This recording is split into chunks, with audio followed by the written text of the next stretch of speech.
Hello and welcome everybody to the PUBG Partner Throwdown. Today we're going to be venturing out onto Vikendi Reborn, and my name is Ben from the Beard Guys, joined once again by my good buddy Gar. God, how you doing today?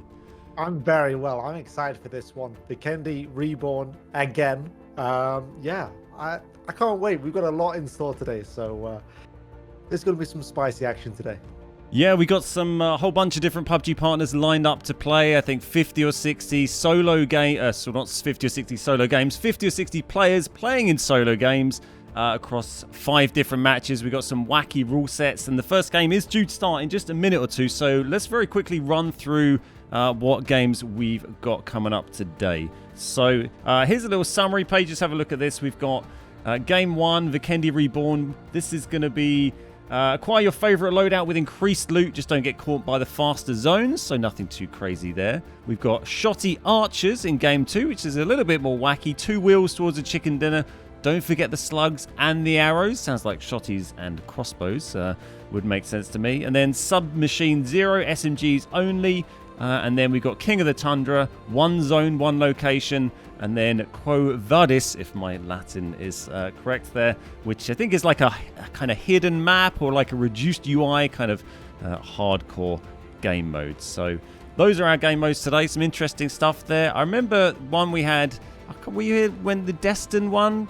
No, where was it? We had that crazy Destin single zone. That was in the PUBG, the console thing we all did together with that single crazy zone. So I think it might be a little bit like that. We have one play zone that it slowly comes down to, but it sounds quite interesting. But yeah, nice mix of stuff there. So this is game 1. We're going to be getting going in just a minute. We've got 47 players with us today, by the way, PUBG partners joining us. 5 games to play. There's points collected over all 5 games, and at the end of that, different prizes will be awarded. I think there's loads of G-Coin to be given out and all sorts of other things. But yeah, here we go. Pretty much ready with game number 1. Game number 1 then. So, Vikendi. It's going to be Vikendi all day. You know, it's the Frostbite PUBG Partner Throwdown. So I'm ready for this. It's a fairly standard play, and it's going to give everybody an option of where they want to drop. But remember, that first zone and all the rest of the zones are going to be coming in slightly quicker. So don't dawdle on that loot.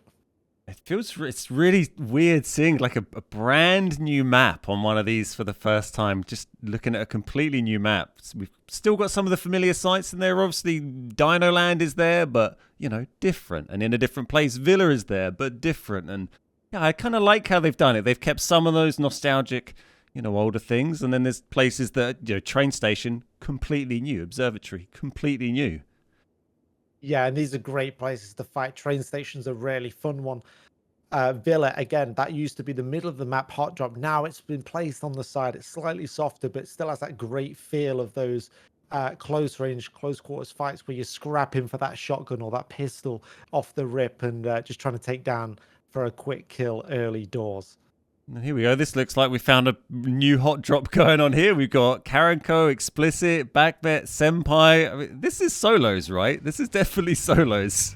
Yeah, I think, okay. I thought I was maybe getting confused. There goes Explicit, dropping back. First kill on the board for Explicit. We were just talking about him earlier about Panzer, but M4 getting the job done very early in game 1 there. On the floor for what, about 10 seconds, gun loaded, and instantly we are a player down. Well, Explicit did not miss a single shot there. He tried to get away in the Zimmer. Hello, Senpai probably done a favor that Backmeat went for that car. Yeah, absolutely brutal there. As you say, 90 seconds in or less on the clock and already back to the lobby with a long wait until game number 2. Hate to see it. But kill on the board for Explicit. And still 3 of them at this compound, where are we? Okay, we're just off there on the west hand side, sort of south of Dino Land. So I guess this is maybe a little sneaky place that people like to drop on PC, or is just a convenient compound to jump out early, perhaps. If you look at the map there, you can see that nobody has gone to these profiled areas, these named locations. They're all trying to drop at these sort of trash locations that maybe they're overthinking it. They're trying to think, oh, maybe they're going to drop at these big locations with big fights, but nobody is. Everyone's kind of playing a little bit softer, but it looks like Elite Player just won't be able to get Mudja any other gun but a shotgun, and Mudja would be toast. Very close there, very close indeed. He ran out of shots as well. Might have got lucky and been able to drop them if they had a little bit more, but sadly wasn't to be. We've got a circle down to the south, and this is 10k days on 1 HP in the terminal against Ribbons here. 1v1, doesn't look like anyone's about, but 10k has the Panzer. He's got DBS as the Panzer. Getting tagged again, but it's got two different guns that are very capable of one-shotting someone there. So let's see. He's, running away at the moment, but I think if he gets a chance to turn around and drop that shot, he'll certainly take it. 1 HP is all you need to get away. Ben seems to be, he wants to hunt down here, but 10,000 days has that EMT kit. Going to go straight back to 100 out of 100, which we all know is so important in PUBG. It's been not at the 75, but at 100. DBS, Panzer.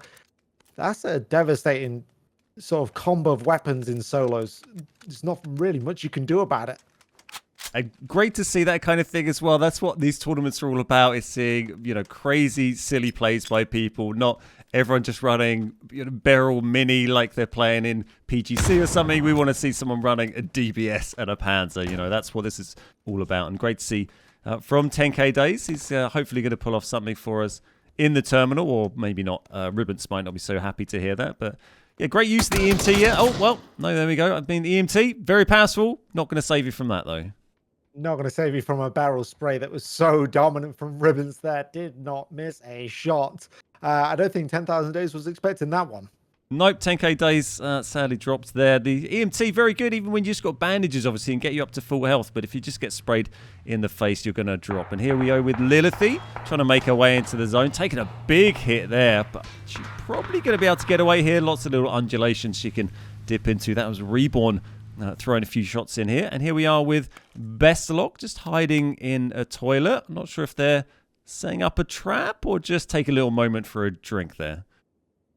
Just taking a little moment for a drink. Did take down First Lady. M24 headshot. Saw it in the kill feed. We didn't see it on the main feed, but I imagine it's a beauty of a shot. So up to 1 kill there, as we got Karenko and Senpai sort of having a little conversation. But Senpai says, I'm not really interested in, hops on the bike and is out of town. Making a little quiet escape there, Senpai. Oh, there we go. One of the new smoke grenades, I think there was there. Looked like a purple smoke, perhaps. Interesting to see.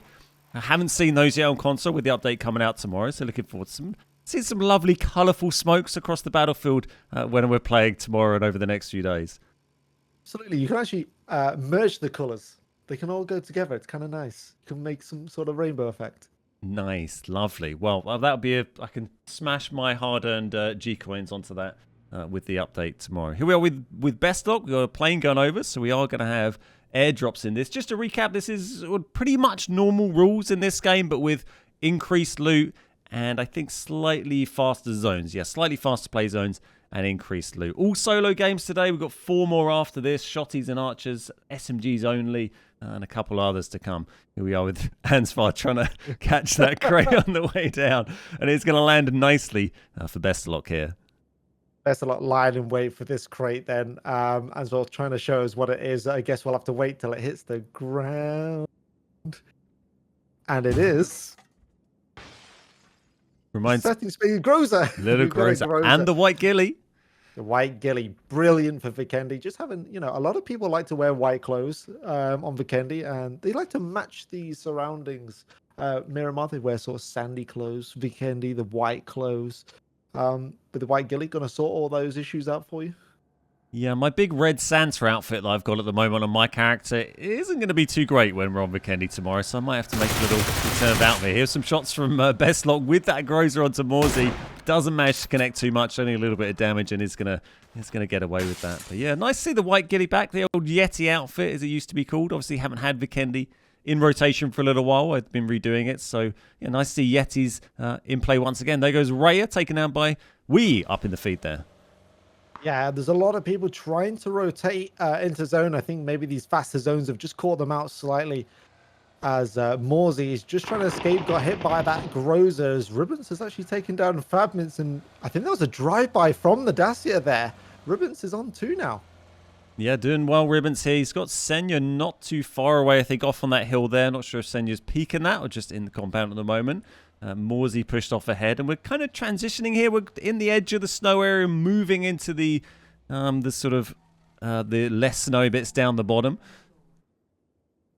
Yeah, and as we can see, Users Hill is still out there in Villa. We've got Dead FPS. These are late rotators taking this very seriously, not trying to get into the action, but we can see Dogs, Bankai, Matrix, a lot of players in this vicinity, and yeah, there's not a lot of room for them to go here. Yeah, some of these guys leaving it super, super late to come down. Then they're going to have to move again as soon as they get there. But I guess there are only 38 players in at the moment, so they're going to have a little bit of space maybe to work with. But, you know, you do get people spread out pretty well with solos. Here we are with Senya. That's someone hiding up in the loft there with a barrel, going to take a couple of shots. But it doesn't look like that's going to be too problematic for Senya. Yeah, Senya's going to get away with his life. I can't say the same for Lilithia, who has been eliminated in 38th, unfortunately. Like you say, in solos, it's so unforgiving. You're not going to get a revive from a teammate. It is, once that HP hits 0, you are done and dusted. Absolutely, and that circle has shifted even further down to the south here. We've got a little bit of the coast in. Deck and Mesto, I think that big town was we got as we join. Ribbons having another fight, already on 2 kills. Throwing the frag out there, trying to get, I think, a blue zone grenade coming his way from Erd there. Little M4 versus barrel fight going on. Erd is going to move himself out of the way. Thankfully not destructible terrain, but is kind of pinched in a bit of a nasty situation there. But both these guys in the play zone, got a bit of time to work with. Yeah, got a bit of time to work with. Looks like he's going to get a fortunate Erdenfoe here. That nobody's here for third party, because when you're in that open, weak HP, all it takes is one of those DMR shots and you're out. But it looks like lurking in the winds is Bankai. Bankai not too far out there. He is on the hill. He is looking down, and he's going to get some nice shots. Oh, there we go. There's Bankai with an AWM, no less. Maybe now going to engage Ribbons and try and pick up a couple of kills. I think it's first kill on the board for Bankai. Looking to get some more here. Yeah, he knew there was a fight happening, so he knows there's a second. Sees Ribbons peeking around, and that big daddy cannon, my favorite weapon, Annabelle, I like to call her, is just so destructive. The one tap to any head in the game is just, I don't know, it's a feeling that you know you have that one tap potential at any point. Doesn't matter who they are, what they have, you have that one hit elimination. So something we haven't seen as yet is maybe a little bit of cable car action. We do have one cable car in this play zone at the moment, and a flare for good measure. I saw someone was waiting at one of those cable car stations. Not sure if they're trying to get on it, but if someone manages to get up there, that does go over. I think Elena in the top right there, that does kind of go over the whole play zone. She might have to jump out there. There we go. Yeah, cable car in action, full of panzers. Has that been planted? Or is that spawn? They spawn. Well, no, she might have moved them in, I guess. You do get them spawn a lot on the... Look at this. We do have buff loot. Are we going to see death from above in a cable car? This will be fantastic. I would look at this. This is great. I don't know if she's put the work in to dump all of these in here or what, but I really hope we get to see it. I mean, I've definitely also seen clips of people trying to do this from cable cars and then just blowing up their entire teams with the backblast from the Panzers. So, you know, it's a sort of high risk, high reward strategy. Exolot might be in the line of fire here if Elena has realized, oh no, is that a little shack? He is going to get away with it. Not going to be spotted. This cable car is just going to nicely float over. Obviously, we have the redeployable parachute now on Vikendi. So, you know, plays can be made from these cable cars. Absolutely. Yeah, really nice to see that. Another one going past. Unfortunately, not someone in the other cable car, but hopefully the zone will maybe keep this in for one more. We can see something from it. But certainly got plenty of panzers to play with. No one's really taken a shot there. She's been pretty... Oh, there we go. Nice little random... I mean, it is actually... pretty far. I think she went for the audio cue there and just fired. Imagine pulling that off. No, fell a couple of 100 meters short, but valiant effort. You got to respect the effort. I mean, I hope we really see like a cable car joust today. That's what I want to see. 2 cable cars flying past and people just blasting each other. We've still got, a bit of cable car still in. Someone taking shots at Elena. She has now bowed out, as you mentioned. Got that reusable parachute like we've seen in Destin. Or Bad Boy might have some... No, Bad Boy's not looked over, actually. Completely misses that Elena was flying down right next to them. So does give her a chance, although They've now found themselves a Panzer as well. We might have a little scrap going on. Surely going to hear Elena as they are moving up this way. Bad boy, I 100% knows Elena's dropped in here. He stood silently, waiting for some audio cue to blast Elena away in one fell swoop with that Panzer. Yep, definitely spooked. Hasn't moved a footstep since Elena came down. But yeah, just gonna stand there and try and catch them as they run in. I think is Bad Boy's plan here. Doesn't trust the crouch walk, doesn't trust the crawl. We'll see how that develops. But a lot of players now moving in to that central area. Got Iba in there, Morzy, Senpai. Everyone kind of closing in as we move into phase 3 here. Closing down, pushing out the whole of Decamesto there. And just moving down to a bunch of little compounds as we join. Here is Iba and Morzy have a little scrap. Yeah, this AUG from Iba, a dangerous AR. I actually personally love the AUG. It's so reliable. The damage is great. The recall is very easy to manage, and Morzy's going to be on the receiving end of it, but does have a DPS to boot. But Iba is not going to miss with this AUG. Headshots rain through, and Morzy is out of here.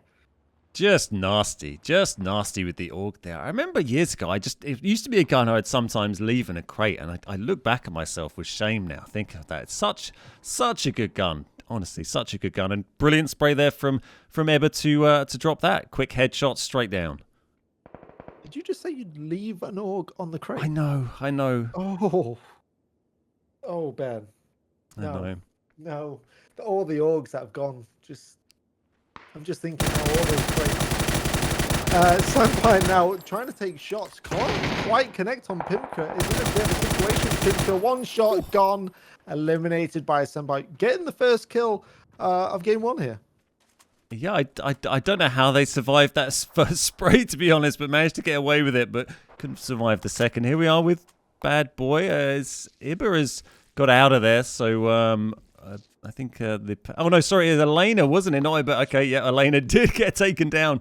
Was that with a Panzer? Not quite sure, but yeah, did manage to play the sneaky snake, and take down Elena in the end. Yeah, sneaky snake Bad Boy. I don't know if he's aware that Matrix is just lurking on the side here, waiting. He knows this is going to be happening near him. Elena taken down by Bad Boy. Still has that Panzer. Yeah, Matrix definitely aware that Bad Boy is here. And now Bad Boy will also be aware of the situation. But Matrix, with that one-shot cannon, the A-dub, is ready and waiting. Another AWM in play. I wonder if they've gained these. I think we have increased airdrops, and I wonder if there's increased loot in the supply drops as well that set off the alarms when you open them. But certainly a lot of high-tier weapons in play. We've seen 2 AWMs, a Groza, and AUG across 4 different players at the moment. Cable car still in play, but the cable car stops are out, so no one unfortunately up in them. But we're down to 18 players now as we're shifting a little bit back up to the north. Yeah, Iba in that central zone. Going to be nice and cushy as we see what is Benjoy up to here. What's going on? What is he trying to show us? So he's in one of the underground bunkers here. It's unfortunately outside the zone. He's going to be hoping that someone's going to come down here. He's got a car in here and a Panzer. It's hard work. How did he? Can you fit a car through that? I guess so. There we go. Guys, it's the great escape. He's out. Beautiful. I'm so glad to have Benjoy here. Some of the most memorable clips from these events over the years have been supplied to us from Benjoy. So no doubt we'll see some more excellent stuff today. And here we are with Is this going to be Benjoy driving past Bad Boy? Uh-oh, it is indeed. It could be curtains for Benjoy here, unless he keeps scooting, and he will keep scooting past Bad Boy. Not going to give his position away here. Going to let that one slide on through. I didn't know if a cheeky Panzer shot was going to come through there. Anyone remember the statues clip with Benjoy? I do. There was one. We had it at the Sanok room with the mannequins, and Benjoy and his teammate was standing in the room with the mannequins, pretending to be mannequins. Nice little heady there from Matrix. Has the self-revive, so they're going to have to finish it off as well.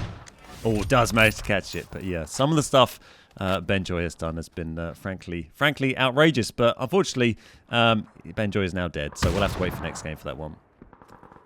Fortunately so, because Benjoy's antics are always some of my favorites. His Dogs is now in a fight against Jesus, and it's looking a bit rough for Dogs here, but he's going to be bailed out as he's taken down by an SLR. Some quick shots. This open field, there's not a lot of cover in this phase 4. Yeah, that Dog's was... going to play this out? Yeah, Kai putting some shots into the back of Eustace there, getting rid of him, and then Dogs as well. They're all kind of out of the zone there, so they're going to have to reposition. It's a pretty rough place to have a scrap, but certainly more rough for Kai out in the middle of the field. Does have a vehicle there, and a lot of smokes up, so might be able to get in that and try and rotate out of there. Let's see how aggressive they're going to go with that. 13 players left live here. It does look like... Kai's just checking the car first, actually. Big fight going on here. There goes Mazzarini, taken down by Explicit. Another kill on the board for Explicit. Explicit having a great game. Got that first kill and now is still not stopping on the edge of zone. Got to work his way in, and just as I say, that commentator's curse has been stopped by Dogs.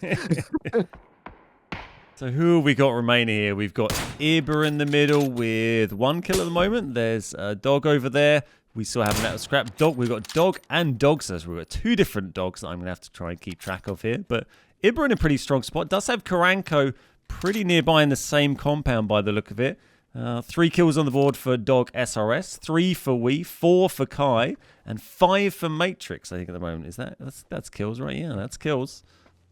Yeah, it looks like Kai's been sort of going under the radar. Oh, what a shot by Iber! It's just ripped Senpai out of the car. Great hit from Iber. That is kill 2 on the board, dominated with this K9 AUG. Love to see that, and keep an eye on these fights on the edge of the zone as well. As long as Karanko doesn't sneak up, Iber could be grabbing some even more kills over here. We're in a top 10 situation now, and these fights are still raging on these hills. There's not really much place to hide as we try some little cheeky drive-by. Now both players whipping out those nades. Hackerjack got the control. A big nade lands onto both. They're so weak. It doesn't look like there's going to be anything finished just yet. Yeah, well, first one went a bit long on Hackerjack, but both of them just being chipped away at and going prone to try and deal with this. They are on the edge of the play zone here, but you feel like someone else is going to kind of interrupt this if they don't end it quickly. And looks like Wee's going to back out of there. I'm not sure the card's going to be much use at this stage. Well, they're going to go for it. Iber, I think, well, it's going to get pushed to the edge of this zone, and we might see Iber and Karanko get pushed together here as that next zone comes in. Looks like Hackerjack does not want to give this up once this kill. Seems like he's got Wee on the run. And he is going to be on the run. Just straight into more trouble, though. Although it looks like Mudja is crawling on the edge of zone and is looking for Weehee here. Weehee in a terrible, terrible spot. Yeah, this is about to escalate very rapidly. It's just who's going to come out on top. Is someone going to get both kills, or is it going to be a quick pick up the pieces? We've got 3 players very, very close together here. Everyone else kind of over the other side of the circle at the moment. I don't think Mudja has to worry about behind too much. There we go. Has put out Weehee. Gets a nice little spray, but Wee hits harder and puts down Mudja onto 39 HP. And looking bad. There goes Mudja, but surely Hackerjack is... No, Hackerjack's actually backed off a little bit from that. Wasn't there to capitalize. Looks like Wee's going to get away with that. Yeah, Wee in a terrible spot there, but plays it absolutely superbly. Just takes down the immediate threat, and a bit of fortune, the fact that he wasn't sort of chased down there by Hackerjack, but that's the sort of luck you need in solos, especially in PUBG. Here we are with another AWM. Matrix, just 3 shots left in it. It's got Dogs hidden on a, well, not very well hidden, but temporarily hidden behind a rock, but knows exactly where they are. Just outside of the play zone as well. So, but only 2 shots. Going to have to be careful there. Is he going to do it with the M4? Great hits back on Matrix from Dogs there from miles out onto 1 HP as well. And he's going to have to med that one out. Second time to 1 HP, but the nade is coming in. We won't see it quite yet. His Dogs is getting flanked by Matrix, who's then getting flanked by Weehee, and this is the solo, the dog eat dog will, that maybe Dog SRS will soon realize, as Weehee with a spray. Dog just gets that heal off. The SLR shots come through, hitting hard.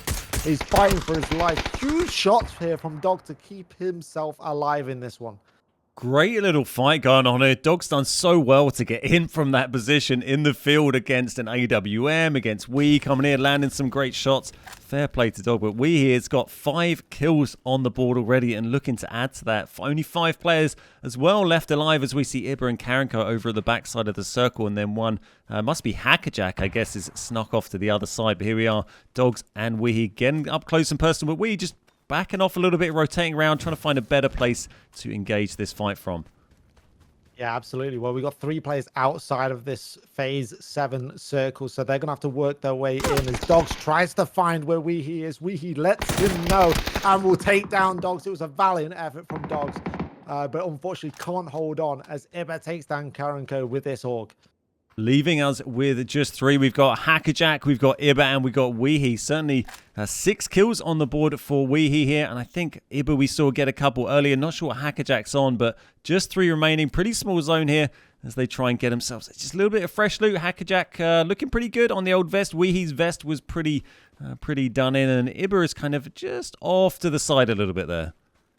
This positioning from Iba here could really favor as Weehee and Hackerjack are getting closer and closer together. Like I say, Weehee's armor is pretty tarnished, but these shots from Weehee are absolutely monstrous right now. Yep, this is devastating. Hackerjack is down low, moving up close. Surely just needs to land one little headshot. Doesn't manage to do it. Hackerjack, well done there, but whiffed a little bit from Weehee after such good performances early on. Hackerjack now down super low, having to take on Iba with the Org and the K9. We've seen Iba doing some great work with that so far. And Hackerjack trying to go for the quickie there. Iba doesn't quite pay off. Yeah, style points might not favor Iba here as the shots from Hackerjack come out. It's the self-free, but it's going to be to no avail as Hackerjack takes down Iba for the W to win game 1. Yeah, fantastic win there from Hackerjack taking the dub. Not going to see the rest of the leaderboard there by the look of it, but it's fine. We'll jump back over to our wonderful faces. But yeah, great game there. Love to see that. Nice win from Hackerjack in the end. Great effort from Iba and some brilliant shots we saw there. Particularly that out the car bolty shot from Iba. Pretty impressive.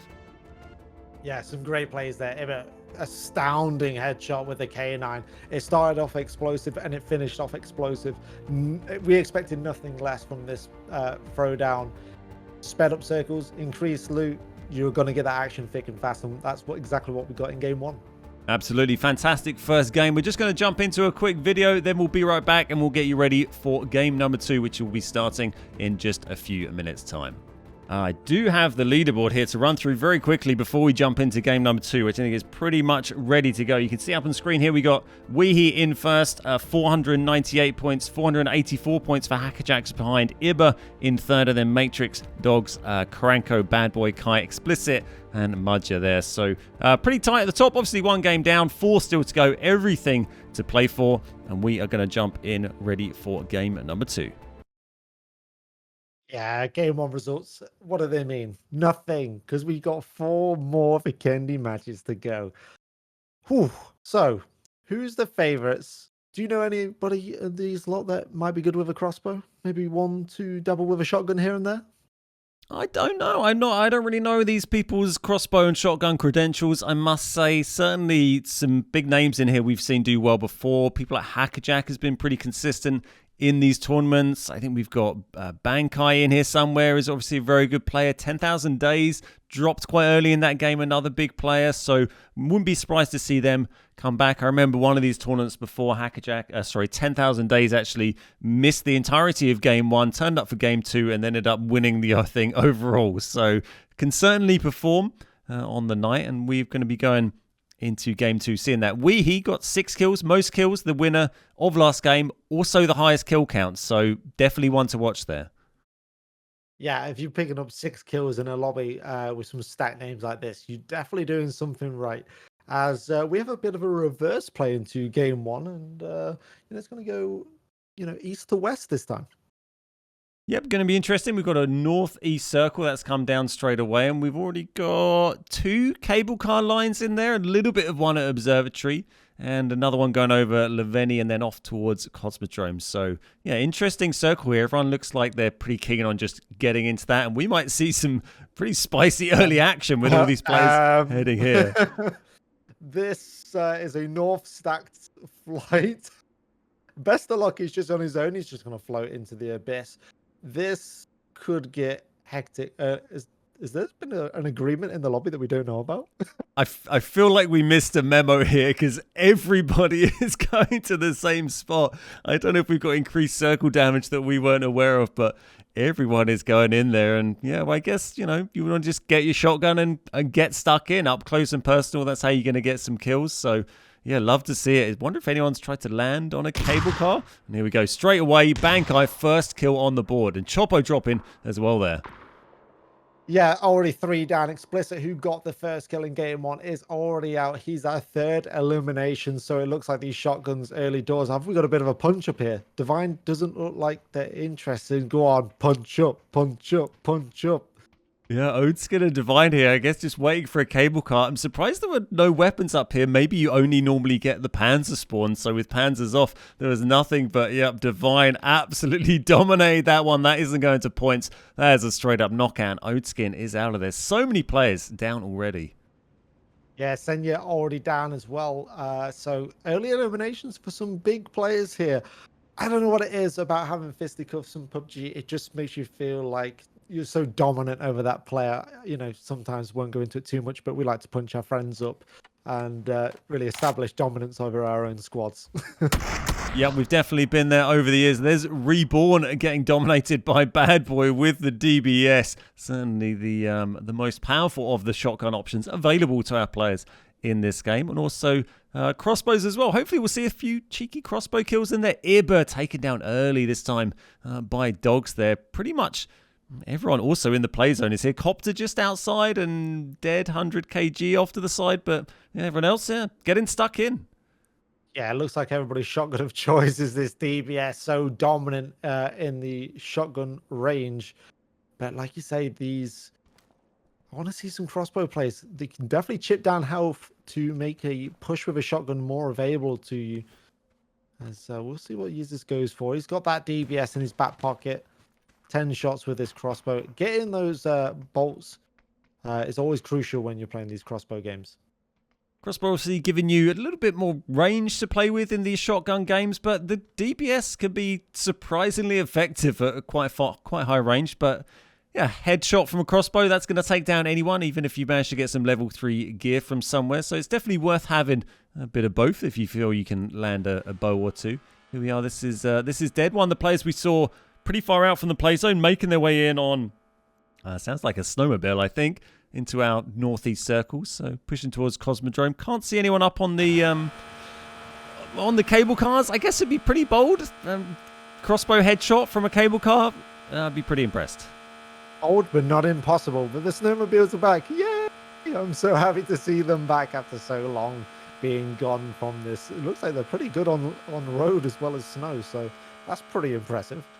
Yeah, I think it's going to do some damage to the treads on that thing going down the road, but it does seem to be doing okay. I think they changed it because they used to handle quite differently, I think, on road and snow, but I think they made some adjustments to that. I seem to remember seeing in the patch notes. They're certainly flying along there without any issues. Here we are with Lilithy and First Lady. I don't think Lilithy has anything, just a bike. So not the ideal start for Lilithy there, but hopefully doesn't bump immediately into First Lady here. Oh dear. Which could be, but does First Lady actually know that Lilithy has nothing to her name? And as I say, that a DBS from the PUBG gods has given her, but has Lilithy sussed this out that First Lady is waiting? Yeah, this is going to be... You feel like this is going to end badly for Lilithy here. Rocked up lay. She's got a gun, but might not have any armor in there. Got a spotter scope. Not sure that's going to help out in this situation, but yeah, Eustace there driving past as well. Not going to interrupt and save the day. And yeah, well, there we go. That's sadly another one gone for Lilithy. Take a seat. Take a seat. We might need to censor that. That is awful. That's closed casket jobby there. As Senpai is taken down Waleed, we see that in the kill feed. So we're already nearly down to 30. With this such a northern zone, I'm sort of want to look through some imaginary notes to see if we missed something, because nobody wanted to drop outside the zone in this game. Yeah, it's all go up here. We've got Fab here going for a little bike ride in the snow. Seems to be managing okay. I think Benjo we saw driving past a minute ago. He's still alive. There goes Dead FPS, taken down by Bankai, getting a kill on the board. So many DBSs. DBS S12K, I think they were running there. Didn't fancy the crossbow. Is that Zulu man on a cable car? No, I think he's just in a compound underneath, sadly. But hopefully someone will go up there. We just got these cable cars, guys. They're there to be used. The problem that you've got with these cable cars is people like Karenko, who are going to be waiting for you to come off this cable car, is lying in wait for DBS, and that is absolutely horrifying. But maybe he's waiting to go. Is he going to? He's scouting it out. Come on, get on it. Go on, get on it for the chat. Come on, mate. EMT DBS there as well. He's got the 2X. There we go. You can make that work. There we go. Love to see this. And there's this is well in the play zone, and there's 2 routes here, so you can stay up here for a while. And of course, you can always bail out and parachute your way down. Ooh, crossbow kill. That was Erden getting one on Pimpka there. First crossbow one, I think, or first one I've clocked in the feed, and we've lost a dozen players already. 6 minutes in, it's been pretty busy. Bankai on 2 kills now. Yeah, Bankai, somebody I had in mind that would really shine with these shotguns, and yep. I've not been mistaken. My brain is working once more, believe it or not. I will correct you and say Benjoy was eliminated early on in this game, was just stripped. So unfortunately, no Benjoy shenanigans in game 2.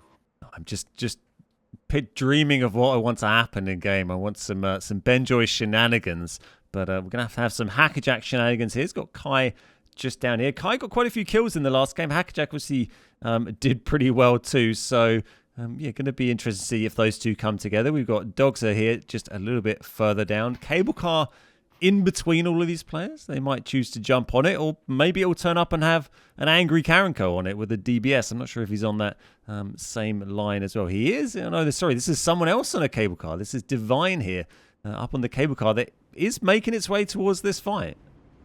Okay, so picture the scene. You're Divine, you're having a nice little cable car ride, you've got your BMX, and there's 3 angry players all dotted around with shotguns. I can't tell you how this is going to go, but I've seen it before. Yeah, looking forward to seeing what is going to happen when Divine gets in there. Hackerjack is very close by. I'm not quite sure they're trying to get on, but no doubt going to be keeping an eye on this as it comes in. Oh, and Divine, are they going to see? I don't think they've actually seen the player off to their right here, and then Kai's down the other side. But they got the parachute, they got the bike. Yeah, we'll see what happens. I think Hackerjack is going to be the one looking out for this, surely. And the S12 2 S12Ks here versus the DBS. I'm not sure I fancy my chances. I wouldn't fancy your chances because Dogs is going to be on the lookout trying to sniff his way up into this action. That shotgun has some ridiculous range. Yeah, absolutely nuts. But it looks like Divine's going to be able to wait that one out and just go back the other way, I think. If they stay low, unless find a sneaky angle in the side here. But still, it's going to take a couple of hits. Oh, there we go. We're going to move a little bit closer. And the Pumpy is going to do the business here. Surely one big hit, one little clip is going to do it. Oh, my God. I think Divine is going to get away with it somehow. I mean, I've heard of Saved by the Bell, but this is Saved by the Cable Car. It's just going to be whisked away straight back to up to some reasonable HP. And I'd probably say a BMX jobby out the side of the cable car might be the play for Divine there. Absolutely outrageous from Divine to survive there. And Karenko here moving in, taking down Tina there. Tina is out. Kill on the board for Karenko. And our zone has popped very northeast. We've got a lot of water in the play zone now. Sadly, losing most of the cable cars. But going to be really interesting. We've got the whole of Cosmodrome, big old bit of coast, and then a whole bunch of water. Well, First Lady's been playing a sneaky game. Is now taking down Senya with the crossbow of all weapons. So the crossbow is definitely having its own effective game and what you would expect to be a dominating game by the shotguns.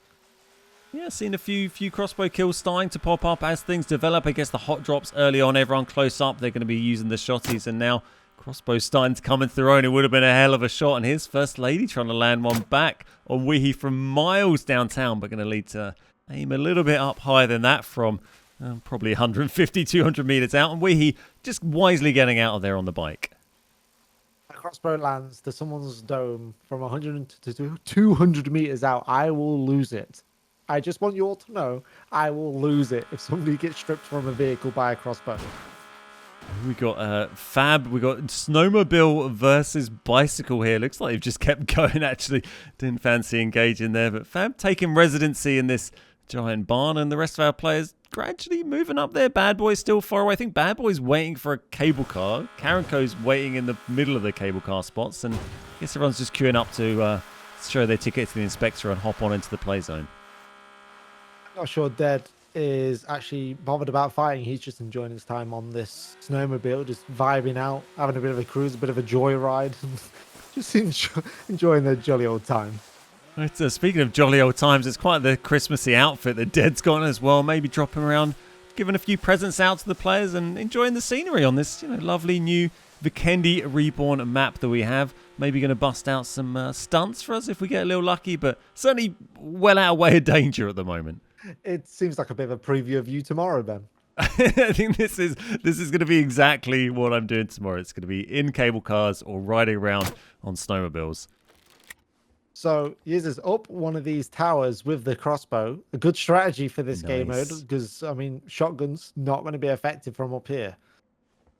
Yeah, this is a new addition to the map that I'd completely forgotten about. These little towers, there's a few of these around. You can use the zip line, just like on Destin, to get yourself up there, and then you can use your reusable parachute to get back down or zip line back down. But this one, just inside the play zone on the edge, so a good spot.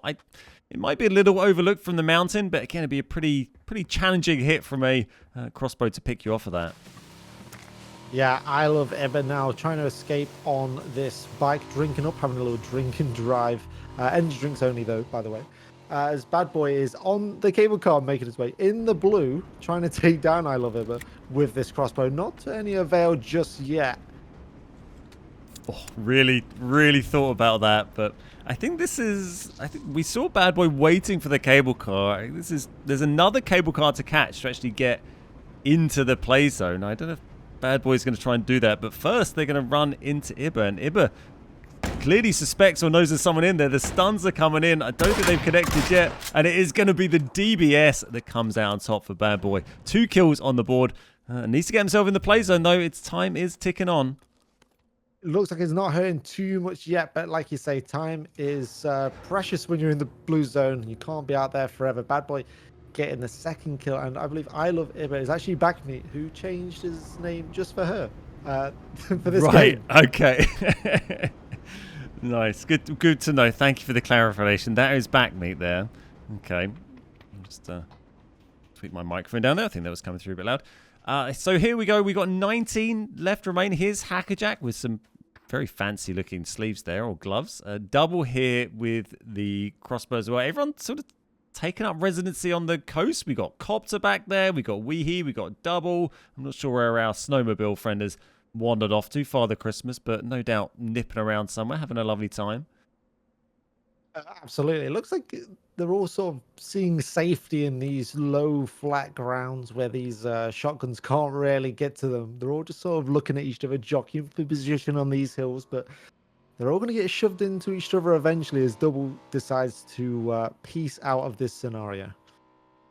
Yeah, quite a weird area to have these fights with crossbows and shotguns. If you save, you keep a bit of distance, you know you're pretty much safe from anything except an absolutely outrageous headshot, and you can certainly see if anyone tries to push towards you. Not too many people actually in Cosmodrome at the moment. We got Dogs here. Is up on the roof, I think, in some sort of raised position. It's on top of the... Okay. Yeah, nice. I like it. These are the strategies that will win you games at some point in PUBG. Take note, write it down in your books, guys. These are the places that somebody will be, and they will get you, and you will never forget them again. Yeah, great to see these strange and wonderful players coming out. Only 3 players in Cosmodrome. Here's Zulu Man, got 1 kill on the board. DBS 2X with nearly 100 rounds of ammunition is probably going to be just enough, you'd expect, and the crossbow to boot, and a bicycle to get themselves out of there in a scrape. But right on the edge of the place, and there was that. I don't think that was Slicker trying to... I think it was just... I don't know who Slicker was firing at. It doesn't look like there's anyone anywhere nearby there. Testing out the shotgun, making sure it's doing its proper capabilities in these icy conditions. As Zulu just camping here on the edge of zone, just patrolling it, make sure nobody tries to scoot on in unnoticed, and back towards zone. Not a bad place to be sometimes.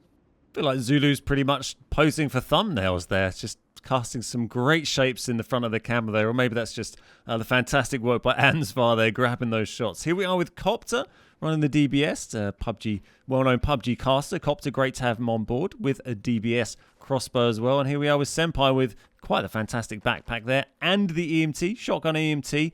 Definitely a pretty powerful loadout, although it doesn't help you much if you're going to get one shot in the face by a shotgun or a crossbow. It doesn't, but if you're having those small little skirmishes, that EMT kit, being able to move fast and heal is crucial. Just getting around that corner, especially if somebody's chasing you down with a pump action shotgun.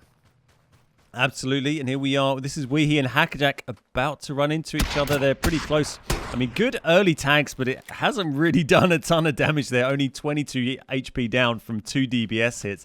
And this is the kind of fight you're going to have. You can afford to just run away from this. There's no way they're going to get you from any kind of range, really. And Hackerjack backing out there. I think we're going to have to wait for this thing to develop a little further and those circles to close everyone down before we see it kicking off, quite as it was at the start of this game.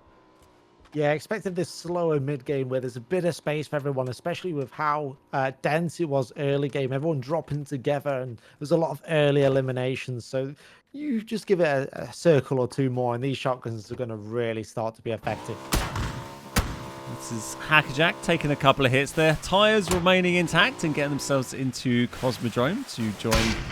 Oh, here we go. We're joining Ibanan. And, well, that is going to be... Hackerjack out of the game, sadly, pulled up in a pretty bad spot and has dropped from the lobby. So 3 players in Cosmodrome, Senpai, Dogza and Ibanan there, and most of the players just around the outskirts here. Yeah, the tough rotation for Hackerjack there, a roll of the dice. You sort of pick a building and just plant it and hope you get lucky. Hopefully no one's there, but Ibanan there waiting with open arms and a big old DBS to put Hackerjack down. Bad Boy here on 2 kills at the moment, making their way down, plenty of smokes in hand. Surprised how many players are sort of staying outside of Cosmodrome and haven't decided to go in there already. Oh, there goes Rhea. This is Copter getting snuck up on. Don't think Copter has any idea at the moment. Bad Boy needs to make up their mind what they're going to use here. Going through everything. Misses the crossbow bolt. Did Copter even... Yes, I think Copter is definitely spooked here, but doesn't know where it came from yet. Misses another shot. Surely Copter has seen them. But much too late, and Copter is going to go despite the self-revive there. No! The point-blank miss from Bad Boy. I can't even say it. I can't believe he missed at that range with the crossbow, but it does happen. The crossbow, not a used weapon that often in PUBG, so it's hard to get your ranges down. It's just floated over the head of Copter and just uses that trusty DBS to make it happen. Yeah, it was tough to watch. Poor old Copter getting a little bit bullied there. Bad Boy gave him a bit of time, but didn't quite work out in the end. And I thought the shot looked lined up pretty well with the crossbow, but I always miss my shots, so what do I know? But here we are. Bad Boy moving in on First Lady. Crossbow on crossbow action, perhaps, coming up? I hope so. First Lady says, I'm already backing out that gentleman's agreement. Shotgun out. And he's looking to defend this hill. Bad Boy... trying to make his way. That DBS is so dangerous, though. First Lady definitely needs to hit a crossbow shot or 2 here. Look at that, straight down. Just 4 hits. Yep, nasty from Bad Boy there. There was time for the crossbow to connect, but just once you've got a DBS hitting you like that, I thought that had hit for a sec there. Slicker, only 5 crossbow bolts here, so we're going to be making outrageous shots. You haven't got too many to try before you're all out of ammo and down to just the shotgun, and we've got 12 players left. Circle still closing on Cosmo. Ibanan in the middle there. We've got Fab off to one side. His Onu on 2 kills here. Again, the crossbow DBS, the favourite combo of this. I think after this game, by the way, we've got our SMG only mode coming up. Again on Vikendi. He thought about it. A little bit far out, I would suggest that one. Yeah, a little bit far out, a bit audacious. But we always want to see those bolts fly across the map. They don't hit, send a bit of a warning. If a bolt lands right next to you, it puts the fear of God into you. Let me tell you that.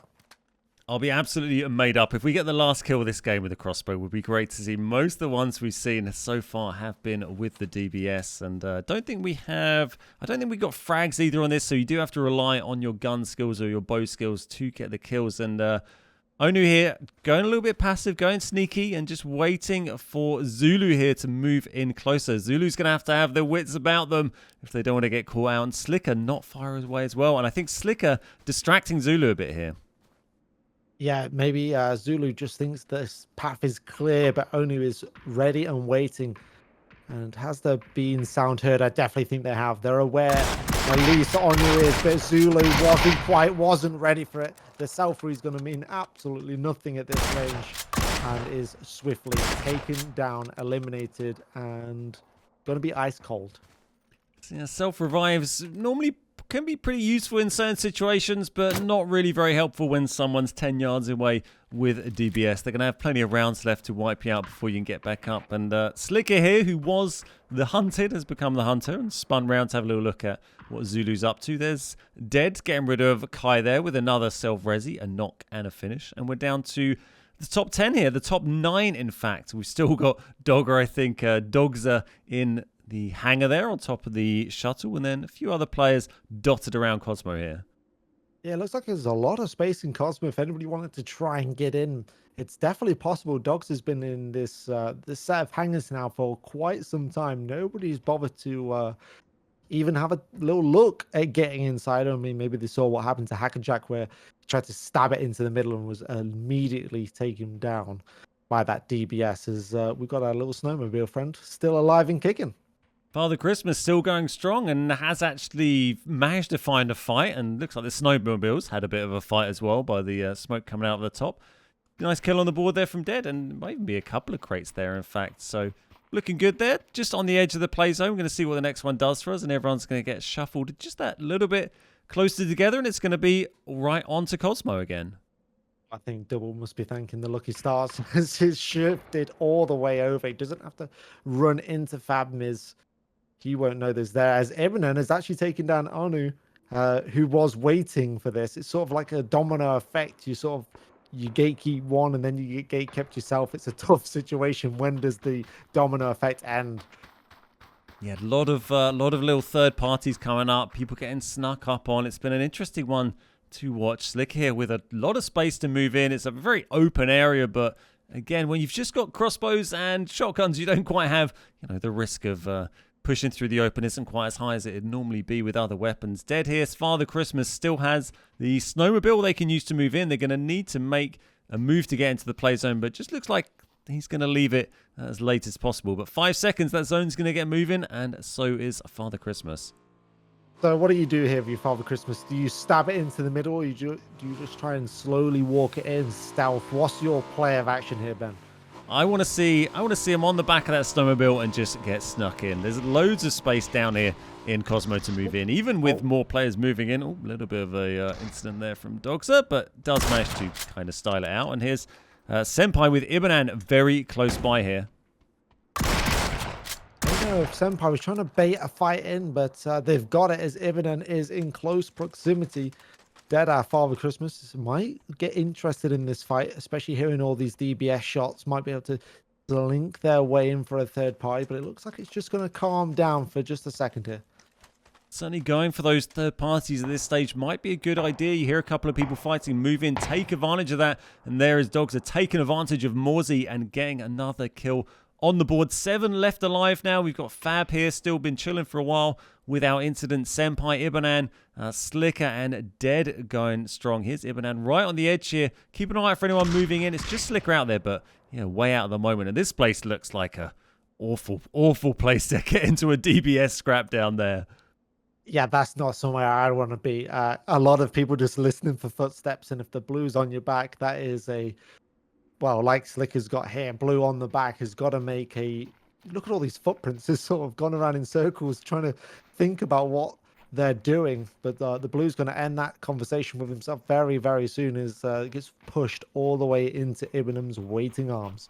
I'm impressed how many footsteps load in there. I thought they'd start disappearing sooner than that. That is a lot of footsteps left down by Slicker. That's something we used to have back in the day on Old Vikendi, but they didn't look quite as good as this. They're a little bit harder to see, weren't they? And these ones really stand out, but they are absolutely everywhere. That's happy feet right there. Certainly wouldn't suspect that was left by one person. Another little new feature here. Ibanan using the folding shields. Recently been tweaked, of course, so that you can pick them back up and redeploy them. You can deploy them in, I think, 1 second, 1.5 seconds now. And Slicker moving in. Ibanan with the shields to protect. Good first hit and the follow-up. Is it going to be 4 and does miss one? Hits 4 shots there to put Slicker so low, but doesn't quite work out. And it looks like, I think someone else is coming in to erupt here. This is where you need that AMT kit. You get back to full HP so quick, but there is a med kit here.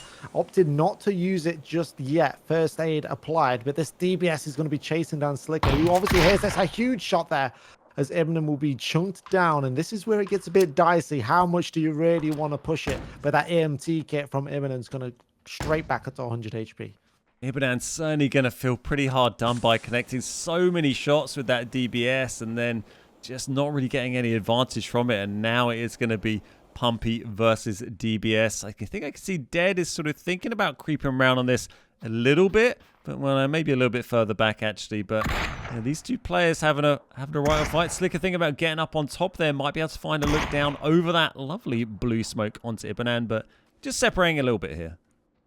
Yeah, I didn't know if this gas can on top of the crate was going to come into play. Unfortunately for us not, as there's a lot of noise being made by Eminem and Slicker, and they just don't want to fight anymore.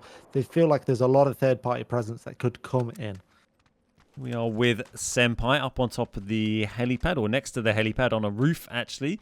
Might have just seen dogs are over there on the edge of the zones. Going to have to move through that little... got that little sort of gully you can drop in on the lead up to the shuttle launch pad. I'm sure these are the official technical terms used by NASA. This is dogs are on 1 kill at the moment, just with the pump and the crossbow. Let's see what they can manage to do. Yeah, still got that crossbow most importantly, so has that range, but needs to use it. It's definitely... Oh, that's a landed crossbow shot onto Senpai there. You can see he's been chunked down. Can't get the confirmed kill. That DBS, some huge shots coming in from that DBS. Oh, that just it made the S12K look so inadequate there. I was thinking, the 2x S12K, is this something I don't know? Maybe a sneaky strat? And then the DBS said, nope, this is just a bad idea. Thank you very much. Yeah, the DBS is definitely the S12K's dad in that respect. It's just so hard hitting. It's a double barrel, which is a pump shotgun, which does everything. It's a scary sound. Let's just put it that way. It's a scary sound. Thank you, chat, for correcting me. Of course, not NASA. This would be the European Space Agency. This is PUBG EU today. As we finish up in the Cosmodrome, great to see a circle come here off to the edges. Don't often see circles move over to some of these extremities, so very nice to see it come up here in our game number 2 today. Just 7 PUBG partners left remaining. We've got Slicker, Ibanan, and Dead all pretty close together as the zone is closing again, shuffling everyone that little bit closer down. Lots of DBSs, lots of crossbows. If you're just joining us, it is crossbows and shotguns only. They're not all just memeing around, or maybe they are, but they are somewhat restricted on what they can use here. Yeah, Ibanan hitting those huge shots. A big 45 goes through. Can't land anymore and going to get away with their life again as Double now joins the fight to take down Dogs. I think that might be one of our last crossbow users, but we do see Dead here with one. Yeah, Dogs taken out their Double. Looks like they're up high on top of this roof here. This is great. Oh, I can't wait to play this. This update goes out on console tomorrow. We don't have it on console yet. And so a lot of these locations I haven't tried out at all. And maybe we can pick up some tips today. Find some little interesting places to go that we didn't know about. Yeah, exactly. It's sort of agonizing now. It's only one day. We have to wait like a week after PC get their update. We have to wait there silently. Just excited watching all these new spots be unveiled. And we'll see how long it takes for this console scene to adapt to the new Vikendi spots. So much to take in on the new map here. And here we have Dead and Ibanan just yards apart at the bottom of the launch pad from the rocket here. Looks like Dead's going to rotate out of there. Another lovely yellow smoke there, dropped by Dead, aka Father Christmas. But players still pretty spread out. We're going to have to wait for this circle to close them in a little bit more. Here's the sort of center point where it is going to come down. We've got a gas can right in the middle. Ooh. Might make things stressy as well. But a very open area there. There is that, that trench next to it, but otherwise very open. Yeah, Double's been found on this roof by Senpai. That DBS has been hitting all game long. Now up to 2 kills. He's going to full boost for this last end game circle. is going to shove all the way onto that gas can. 5 players left alive here. We got Slicker on 1 kill. Senpai dead is there. Ibanan, I think, still going. Our players are gradually getting pushed down to nothing. This is the final phase of the game. There's Fab. Fab been going a little bit under the radar and going under the dirt there. That is Senpai getting another kill, taking us down to 4 alive. Look at that smoke. Looks fantastic over there. Ibanan trying to make the way out. Dead is already down in that trench. And then it's Slicker really who's got the hardest push in here. But I'm not sure Senpai's seen them just yet. Definitely seen Slicker now. Those purple smokes, the blue smokes, and then the smoke of Slicker's shotgun taking down Ibanan. Dead is going to third party that. There's 2 left. It's Slicker versus Dead, DBS versus Pumpy, and it's mono on mono. This is looking fantastic. We've got a party on Vikendi Reborn here. The new smoke shotgun versus shotgun, Slicker and Dead. And I think this is going to take a 1 hit from someone. And it is 1 hit from Slicker to take the dub in game number 2. Very well played. Dead in 2nd place there. But what a game for our 2nd game of the night of the PUBG Partner Throwdown. Yeah, what a game by Slicker there. Did not expect Slicker win after Ibanan sort of had Slicker in a chokehold in that shipment area with the DBS, but managed to slink their way through, escape with the smokes, and then a big 1-pump shotgun finish. Just goes to show, if you have the biggest DBS, the baddest in the business, it doesn't matter if the 1-pump shotgun is going to do you. Yeah, love to see it. Fantastic ending there, and GG's to all the players. We're going to get going for game number 3 in just a minute, which is going to be our submachine 0 SMGs only on the map, and we're going to have a square-shaped end zone. So we're going to have some pretty wacky circle stuff going on in game 3, as well as SMGs only. But first up, we're going to jump into a quick video, and then we'll be back once the lobby is set up ready for the next game. 5 games to play today, but game 3 coming up in just a minute.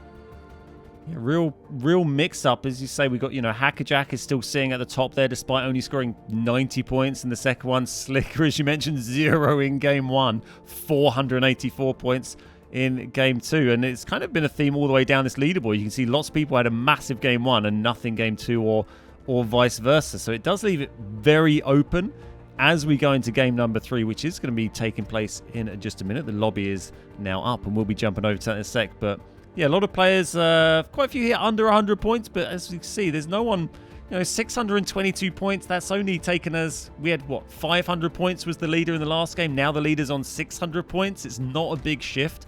And definitely a lot of room for different players to try and get in amongst that top 3, top 10, and try and claim themselves some shown off points. Yeah, 100%. You want to be staying consistent, but if you can have those big games like Slicker's had, it just works so much in your favor. It means you can have that game, because in solos, you're going to have that game. There's usually nothing you can do about it. It's a most brutal game mode, and actually probably my favorite is playing solos because of how instantaneous it is to eliminate players. It doesn't matter how good you are. You can always get unlucky, get killed on a hot drop, get killed on a third party, and definitely some great players on this list that maybe aren't doing so great for points at the moment. I don't think 10k Days is really up there, so definitely room for 10k to improve. And a whole bunch of these players, Bankai hasn't got a ton of points. Certainly players in here that can have them, capable of having a big game and getting themselves right up into the top here. Now we've got another plane sort of mixing it up from the 2 we've had so far. Yeah, this is going to be interesting. We'll see where the circle pops. Hopefully a northern zone so we can see some of these cable cars in action more often. It's they've been used quite a little bit, especially in that shotgun and crossbow game. We saw them earlier on. A lot of people sort of playing traps on the cable car. Some people were saved from the cable car on minimal health. So definitely playing a part in this throwdown. So this is game number 3 of the night. SMGs only. We're moving ourselves to the complete opposite side of the map here. There's a lot of people going the same way. I don't know if we're going to have quite the hot drop craziness we had in Leveni and Cosmo in the last game, but there's certainly a lot of people seem to be having the same idea, and maybe someone said, let's drop Naros, and everyone has said they're pretty up for it, because they're all kind of going the same way again. Yeah, absolutely. I swear we must be missing a memo or something on our desk, but Lilithy's got her own spot this time. She was having a bit of a rough one in the shotgun game, was taken down by First Lady early on. Didn't really have anything to her name got a shotgun and then was taken down very swiftly. So hoping to bounce back in game 3 as we see Benjoy, the shenanigan master, dropping towards castle. Here's our guy, and he looks like he's wearing a bit of a knight's kind of outfit as he drops down on the castle with his new fancy arches on the bridge there, but still there. Glad the castle remained in New Vikendi. It was certainly a popular drop spot. It's just been shuffled around a little bit and the location changed, but still there in heart. And here we are with Iba with the MP5 and the UMP. And looks like Iba's got this pretty well under control. Players, yeah, a little bit more spread out. I don't think we've seen anything in the feed yet. And there's our square zone. There we go. That is a square zone and complete opposite side of the map, really, as we lose Senya to Quemis there up in the top right-hand corner. Yeah, I can confirm that is a square, and a lot of people will be moving down. It's not really favoured a lot of people. There's a fair few in, but a lot that have landed at that coal mine area are going to have to come down south and rejoin the play zone. And it's going to be interesting. There's quite a lot of space in this zone. There is no real players, no real threat. So we'll see if anybody realizes that.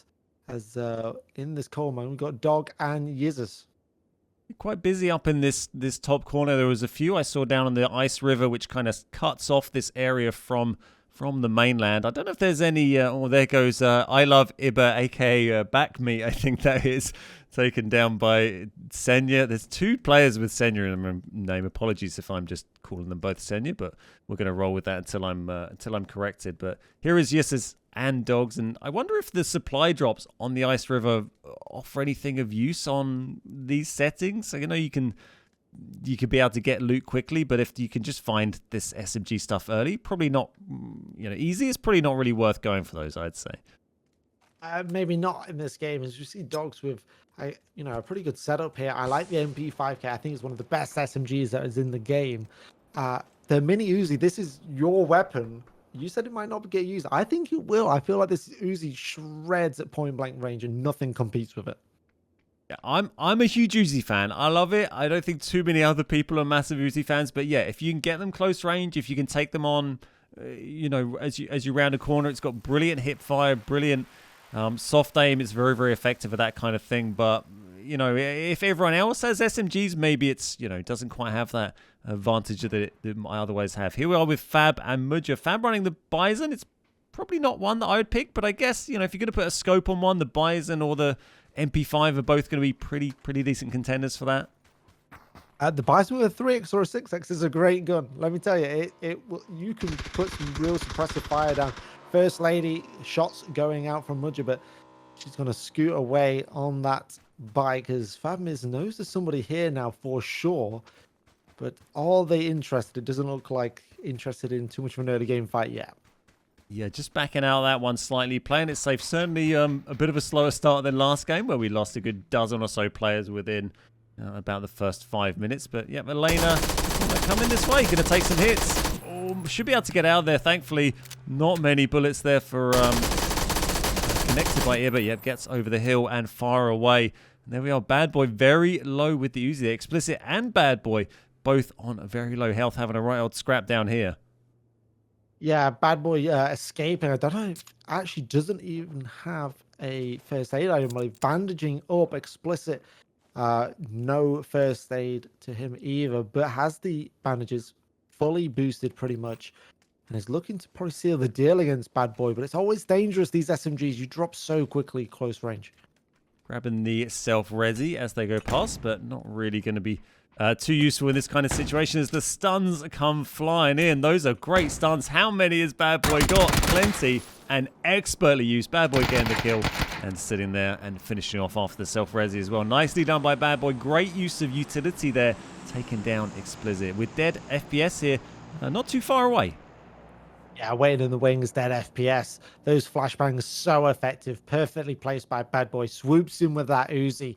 And like we said, that time to kill with the Uzi is minimal. It's so good for those close range spray downs. And we're going to see a lot of that. So expect a few Uzis out there in this game, paired up with those flashbangs. Easy building takeovers.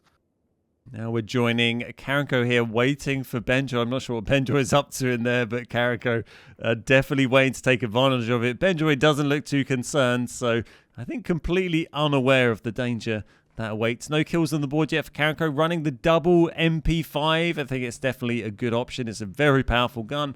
Great with a scope, great hip fire, great with a red dot. Kind of a thing of a jack of all trades. But Benjoy, oh, he nearly could have got out there, but just chose the wrong route. And unfortunately, is taken down early.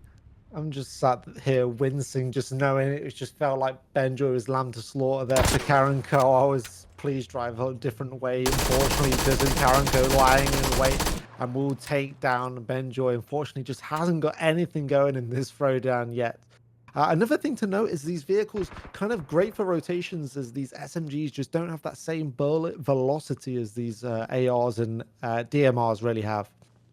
Very, very hard to lead those shots correctly to hit vehicles, and then, yeah, even if you do connect, you're not doing very much damage. So it does kind of change the dynamic a little bit. Here we go, another load of stuns coming in from Bad Boy again. Has he got any more? He might have run out there. He got 2 down very effectively. I wonder if Dead FPS heard them make this move. Depends how much the audio was obscured by those stuns, but it's a nice play there. I like the idea. Just sitting very still now, waiting to see what Dead is going to do. Yeah, Dead FPS has no idea that Bad Boy is snuck up here. This little bit of movement. Bad Boy is just going to lie in wait, hear the audio cues here. Dead FPS thinking, has he rotated around? But he sat right next to him. Bad Boy knows exactly what's going on. The grenade gets caught to the SMG, but it was heard by Bad Boy. He goes around for the challenge, and Dead FPS just cannot compete. That MP5 is brutal. Great play there from Bad Boy. Very patient. Does pay off as well, and has the EMT to rapidly get up onto full health as we join First Lady. Here has Bankai driving past, maybe just scouting out that compound a little bit. And First Lady, the Bankai, much more than scouting out, has spotted out First Lady and lands a few shots, but doesn't do a huge amount of damage there. I'm going to drive away from this fight by the look of it. Yeah, going to scoot on away, but is thinking of going for a little second attack here. Maybe a little second drive-by. Very risky. First Lady's going to be aware that this is going to happen here as shots go down onto the vehicle. That's cheeky. Oh, that's cheeky. The little beep after destroying the tire.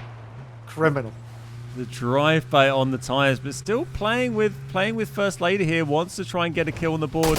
Bankai's gonna, sees the vehicle driving out. Maybe didn't quite get as much damage done onto that vehicle as they wanted. But here we go. Bad Boy once again on our screen, trying to get some damage down. Doesn't connect on First Lady. Bankai might be coming this way as well. The EMT there looking pretty handy on the back of Bad Boy there. Just considering the amount of fights Bad Boy's trying to take on, I think we might see that EMT getting used quite a bit this game. Yeah, it looks like Bad Boy's going for that feast or famine game, but Bankai smells blood in the water. I think that tire pop. Just First Lady can't get away here. He's just going to relentlessly hunt down First Lady Bankai. Proper little car chase going on between Bankai and First Lady, just waiting for one of them to blink, one of them to flip it or to spin around and take the fight. Here we go, Bankai. Needs to get that reload done. Plenty of ammo though. 400 rounds of 9mm is probably going to keep you going. It looks like First Lady has had a little car switch. Oh, he's going to take some big hits, and that was a bold move for someone who knew they were being followed. Yeah, bold move, but it needed to be done. If you got a tire popped, that hunt was just never going to end from Bankai. Managed to get into a fresh vehicle. Bankai still hunting down, but I think it's just going to be enough getting away in this fresh Zimmer to a bit of safety of the compound. Turned into the Bankai and First Lady show for a little bit here. Wow, and Bad Boy as well. But these three have kept us going for most of the first 10 minutes of the game. Just watching this little fight develop here has been great to see as we wait for our square zone to close in. Zone 1 it's pretty much closed down there. We've got a couple of cable cars at the top, but not too much cable car action in this play zone. There is a bit of a train line going through it. We haven't really seen any train action so far today, but not as many trains on the new Vikendi as on the old one, and everyone's pretty relieved here they're a little bit quieter as well. Yeah, absolutely. No train action as of yet. Hopefully we do see something, as Bankai has spotted out Pimka now, as Bankai seems to be fighting the entire lobby at any given moment. There's some shots coming in from someone else there as well. Not a great spot here for Bankai, but doesn't look like Pimka is going to take advantage of that. Yeah, Bankai is going to get back in his trusty Zima and get out of there. Doesn't have too much fuel left though, and that is Ribbons up on the roof, landing some good hits, and it is Ribbons who finishes it. Unlucky, just drove himself into the middle of danger there and didn't work out for Bankai. Yeah, I think that's the expression. Bit off more than you can chew, Bankai trying to fight the lobby. And Bimka and Ribbons, who have been sharing this lumberyard of sort of having a bit of agreement. Let's get rid of this guy and let's go back to fighting each other after that. I'm going to go for the MP5's stealthy sniper approach here. Landing a few shots, but Pimka keeping them honest, sending a couple back their way. And I see Bad Boy looks like they're parachuting down over the top of this. I just saw their little parachute on the mini-map flying over. I'm not sure where Bad Boy came from then. I don't know what they jumped off of, but nice little move and gets involved with this fight we've got going on. Playing. No, it's Bad Boy 2K dropping in to ruin this little fight of Ribbons. That MP5 silenced 4x, really doing the damage. If it hits you in the head, it's chunking down as Dog is going to escape in that McLaren. And that lumberyard we've been looking at, also pretty center zone in our phase 2 as the square zone keeps on moving. Dogs are here. It's driving. I thought it had no tires. Apparently, this is just how a McLaren handles on snow. Maybe not quite the terrain it is traditionally designed for, but a very nice looking car. Despite the questionable handling on the snow. Dogs are just driving around looking pretty quiet around this sort of area. I don't think they're going to struggle too much.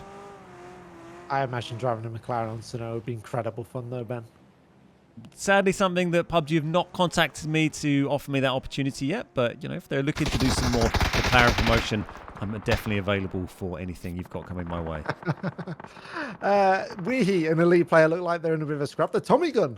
We haven't really talked about the Tommy gun. Hard hitter, but can't put a scope on, and has somehow found himself an orb. Yeah, I was going to say, we haven't seen a Tommy gun yet. Definitely haven't seen an AWM yet. I guess the airdrops are meant to be off, but we're on. I'm not quite sure. Or maybe that's just something you're allowed to do anyway. But yeah, AWM and Tommy gun, but it kind of looks like the SMGs might win this fight anyway. Elite player in a bad spot. All I'll say is if you've gone for a crate, they're in the game, you've risked your life, you deserve it. That's all I'll say. But like you say, this MP5 is hounding down, but can't quite get the kill. Elite player's out, says, can you catch me? No, you can't. If you're low range essence, oh my God, I might have spoke too early. No, not quite. Elite player will escape with their life. Yeah, lands a few shots. It gives it the 360 as well, but it's just so hard to get the lead, and they do the 9mm, the damage drop is pretty massive as well. Onu here getting some nice shots on Weehee, but Weehee we saw get 6 kills in game 1. It's going to keep them honest, anyone that tries to third party that. And here we are with Dead moving in, going for the drive-by on Weehee. Does manage to get it just at the end there. Nice kill from Dead, getting some more points on the board. 28 points for every kill you manage to get. 400, I think, for the win. So plenty of points to get for going aggressive in this. Yeah, Dead already on to 3 kills, and there's still 30 up, so it could be an absolutely humongous game for Dead, who really did prove himself in game 2. After a bit of a sketchy game 1, as now maybe the nerves have settled down from all these PUBG partners being around you. So really settled in, 3 kills already. It's a great start. Apparently the AWM has been dropped, so the AWM is out. There's a little accident there, so good to hear. Some nice, honest play from our PUBG partners there. Can't believe making a mistake in the settings. It reminds me of, I remember making some mistakes in our settings before on custom games. I accidentally had a game that just basically lasted forever because I mucked up the settings, and I had to ask PUBG to cancel the custom lobby until we could start another one. So yeah, it's always a learning experience trying to set up custom games, and something I've fallen somewhat foul of before in the past. Here we are with the train. We've not seen this yet today. This is our lovely little solitary train that we get on Vikendi these days, but it's sadly been pushed out of the zone. We've got Iber and Copter up in the north fighting, and this is Keifi here having a scrap. Just looks like they've just finished getting a kill, actually. It's, oh no, Senpai just down below there. Yeah, Senpai down below. I think we've just taken down Reborn, so there's a bit of a scrap here, but Keifi is definitely, yeah, there you see Reborn dead out of this game. So there's 3 of them occupying this compound. Looks like nobody really wants to make that first move towards each other. Still heading towards Lumberyard here as we do, and Onu's now made their way over towards Dogs here. So a little scrap going on in the shack. These players in the zone. Well, Onu in the zone, down to 11 HP. And Dogs is going to be the one who falls foul of that situation. But plenty of time for Onu here to get meted up. 2 vehicles to use as well as the zone moves its way in, but it looks like we're heading to Lumberyard. We've seen a few players that go there quite early. I think Bad Boy got taken out by Pimka there a little while ago, and a few more players starting to make their way down as we find the corner of the play zone. Not something you hear yourself saying every day. Corner of the zone. It just feels, after thousands and thousands of matches of circular zone, a corner of the play zone feels so strange as Karanko has ended up into a little bit of a scrap with Waleed. Bullets. Oh, where have you come from, Erden? That's the third-party capability in solos. From downtown with the MP5 is stolen, robbed, hoodwinked, and bamboozled. I was going to say, if they'd done that with an Uzi, that would have been absolutely outrageous, but still very nice kill steal there. And Karanko has got to feel very lucky. When we joined that, we were on red HP, hiding behind a tree that looked a little bit too small to hide behind, but somehow manages to get out of that. And a few more players moving into Lumber. Here we are with... What is going on with this balloon? Okay, there we go. It seems to have stabilized. There's a bit of a wiggler. Yeah, a little bit of a... wins here in Vikendi. That was, yeah, something I hadn't quite seen before. So there we go. I wasn't sure if you got the emergency pickup, so that's evidently where we saw Bad Boy parachute down from earlier on. And Copter can now make a play, maybe land somewhere interesting. A lot of roofs to go for in that lumberyard, perhaps. Yeah, Eva trying to make her way into zone. Luckily, that compound ahead of it is nice and free, so nothing too worried there. Copter going back to observing duties. Is going to try and hopefully, I think, take lumberyard. Maybe that is the play. Try and dive it on in, or not. Maybe try and play at the top of this mountain and look for those third-party opportunities. Might be looking a bit more tactical and sensible here. I'll be honest, when I've got one of these, it's very hard to fight the urge to just land in the silliest, highest place you can possibly find and just figure out everything else later. But yeah, Copter maybe just taking a little bit of recon here, seeing where Senpai is. Senpai might have seen them in the end. No, I think they were just... Oh yeah, definitely see them now. Might take some shots. No, gonna just take a rain check on that. Senyu getting a kill on Divine there. Taking down 21, still alive. We've got Can, FPS, pretty close to Copter here. These two might be fighting pretty soon. I think, yeah, Can was kind of... No, actually looking off towards Fab here. Might have been a little bit distracted from Copter. Yeah, is Copter actually got the sneak on Can here? The parachute has disappeared, so it seems like Can knows something's up, but I think they're both unaware. Yeah. 1 HP again. Oh, this is the third time in as many games. So close there. Oh, there's someone on the top. Zulu's at the top. I didn't even notice that. I don't know if he just landed there. He's up there the whole time, but great spot from Zulu here. And there's plenty of space to take cover here to Med as well, just inside the play zone, and loads of players running around down below as Copter starts waving around the guitar. It's not going to save you, Copter. Unfortunately taken down by Zulu Man there. Yeah, you can't play a tune and get yourself out of that one, Copter. The tree was very awkward. It sort of bended at the top there, and because of the angle Zulu was taking, it was a very awkward, non-standard PUBG fight there. It's Can and Dealers. It doesn't matter the range with these guys. Even SMGs, they're super deadly. Nice little headshot there from Zulu. Didn't connect many shots, but connected one that counted, and that was some big damage. Another one here, we were dead driving along. Fab is still quite nearby as well, and yeah, it's a great little spot here for Zulu Man. I had absolutely no idea Zulu was up here, so took us all by surprise. Dead here. Still going with the Bison. He's got Can right next to him. They're going to go for the drive-by. Oh, it's going to get lit up. Surely going to finish that. Hits the tree, 11 HP. I can't believe they're getting away with this. Monica! Keep driving, dead. He's so close to death. 14 HP after hitting the tree. I thought it was going to be a suicide right there after hitting the tree. Is pretty much begging at this point. The vehicle's about one shot and still surviving. I don't know how they're getting away with this. Pimlico being made honest in this lumberyard. A big headshot lands in, and that might just be the difference between dead, living, or dying here. I'm amazed that Dead decided to get back in this car, but it has paid off. He's going to bump straight into Pimpo and get caught too late to react. Pimpo, another kill on the board. Been down in Lumberyard for quite a while, and it's going to contain that. We've got a few players, 5 or so players, I think, inside Lumberyard. New circle, or I say circle, the new play zone, the new square circle is going to pop for us in just a minute, and then we'll see where we're heading. I have a feeling it's going to keep going to the Lumberyard. It seems to be the theme of the game so far. We've got double off to the right there, and it is indeed going to send us down to Lumber. Yeah, New Square sounds so alien. New Circle, yeah, just after saying it so many times, yeah, New Square seems so alien to announce. But Ribbons and Pimco have pretty much been here from the start, haven't needed to move, and they've just been sort of avoiding action, just taking a little bit of pot shots here and there. But they've got to be careful with the ammo of these SMGs. You know, they do spit bullets very quickly. It's not like a DMR. So you got to be careful with that ammo count.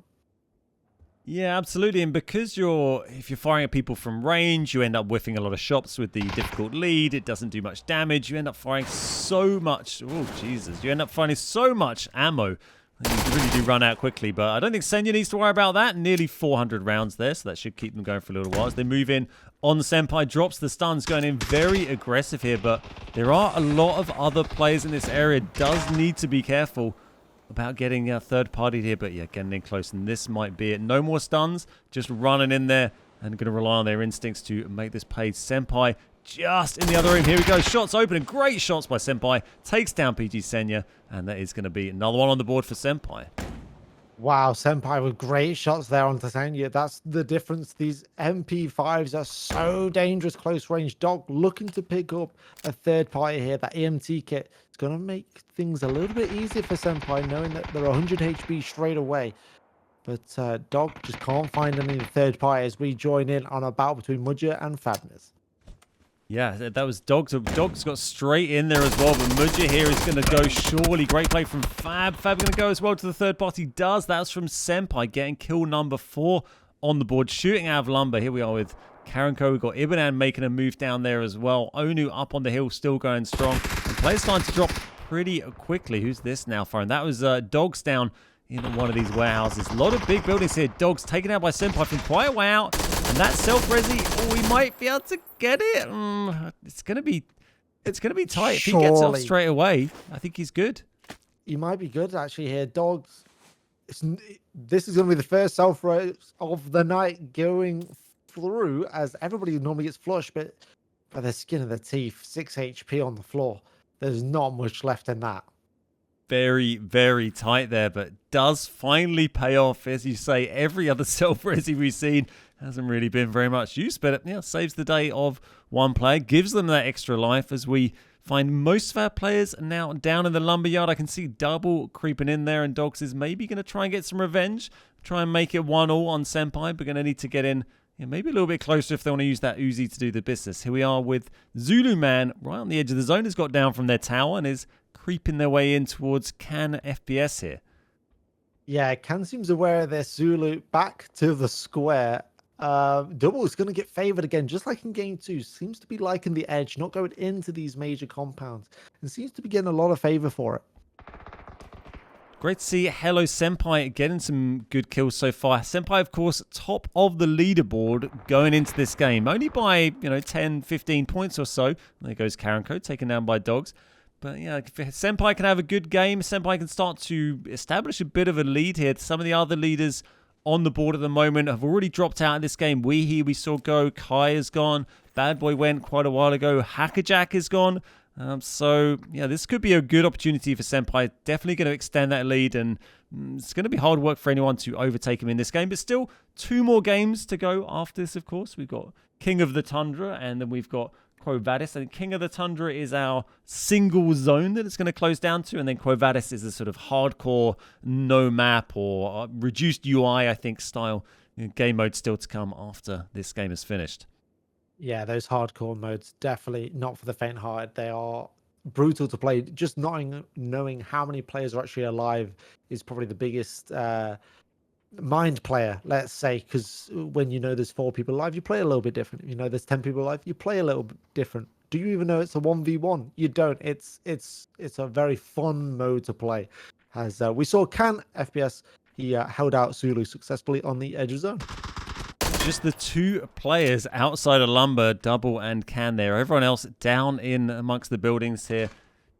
As we see Ribbons here on 1 kill at the moment. Just trying to find some more to add to that. Bestalok here.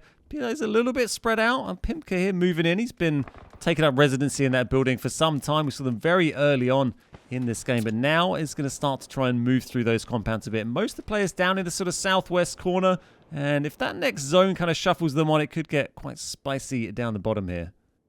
Yeah, Ribbons, who hasn't moved all game, is still in this top of that building.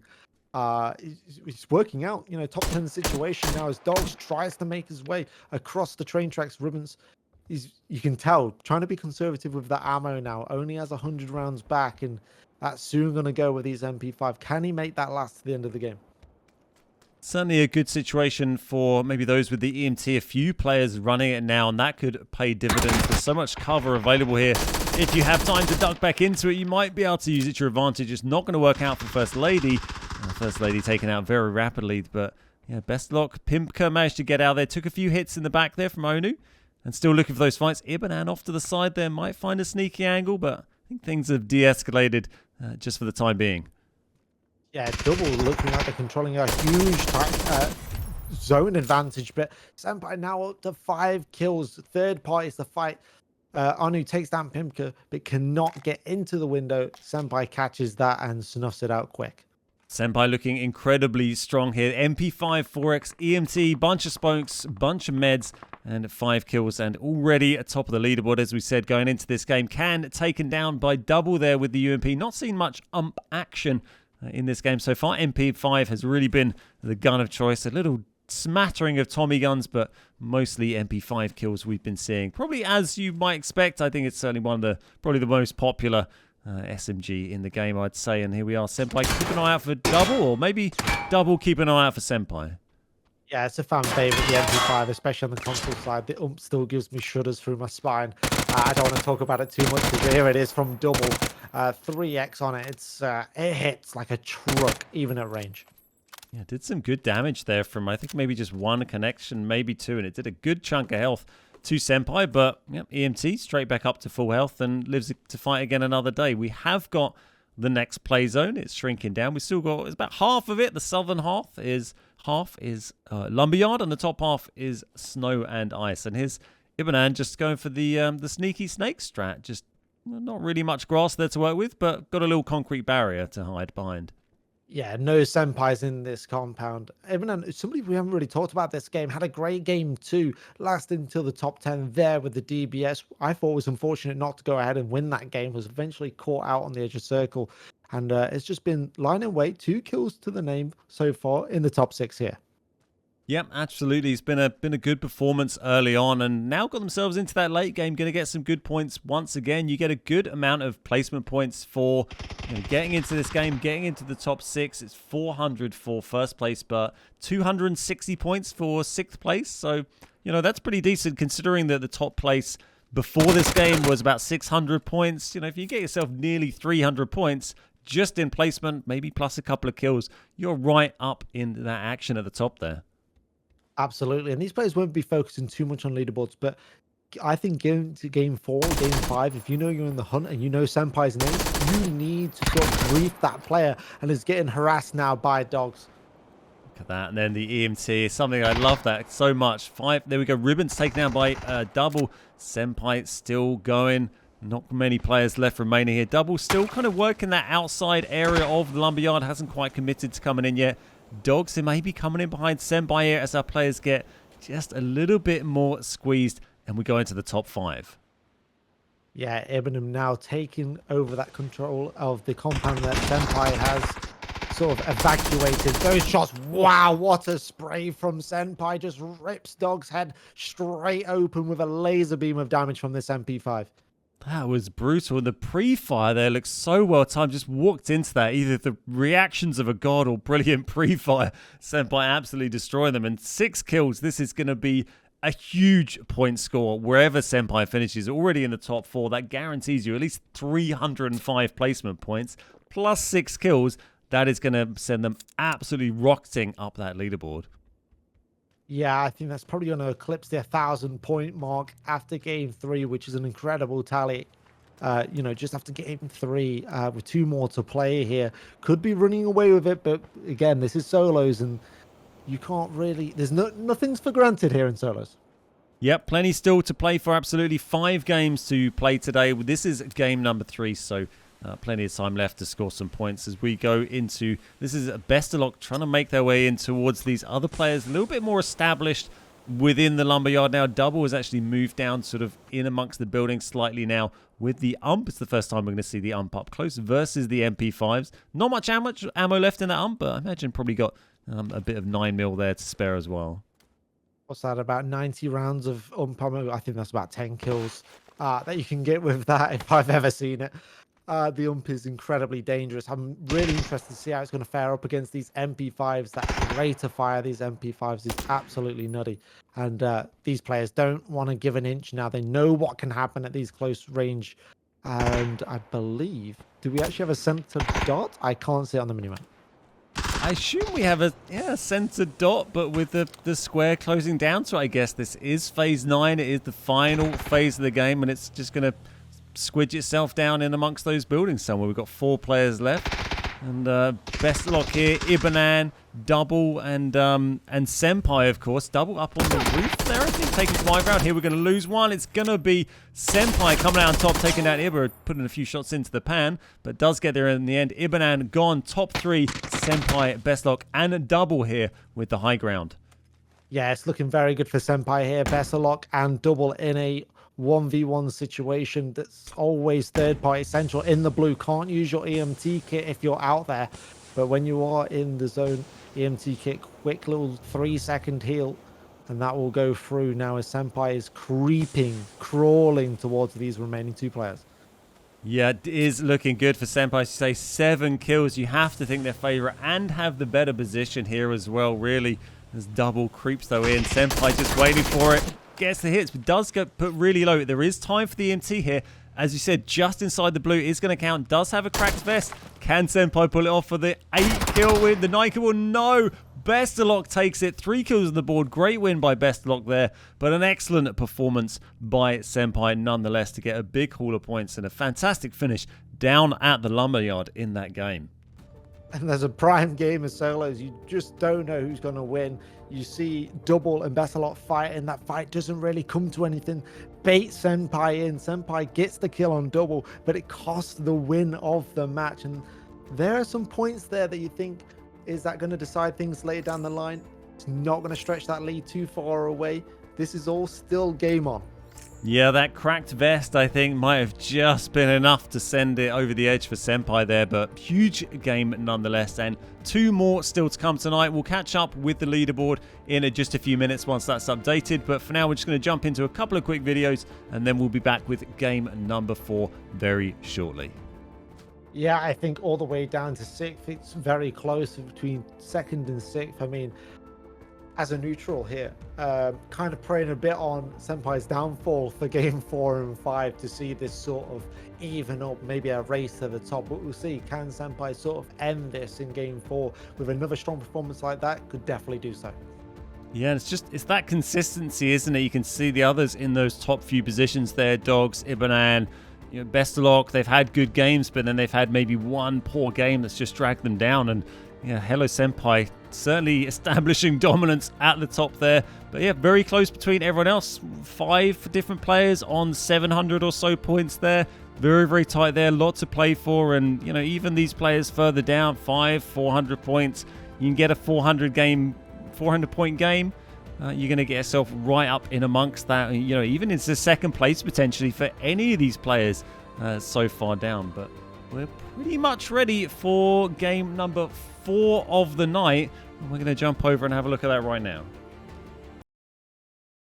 Yeah, like you say, even to the players that are in about 10th position that scored 0 in game 3, that could easily happen to any of the front runners. So get ready for that. There could be some twist in the tail just yet. And with this instant blue death, it's kind of one of those things that, how often do you play this game? Your back's on the blue and you're not really worried. You hear that humming sound, you go, oh, it's okay, it's the zone. In this, that humming sound is a very real fear. If you just take that extra step one too far, you don't get to just step back in.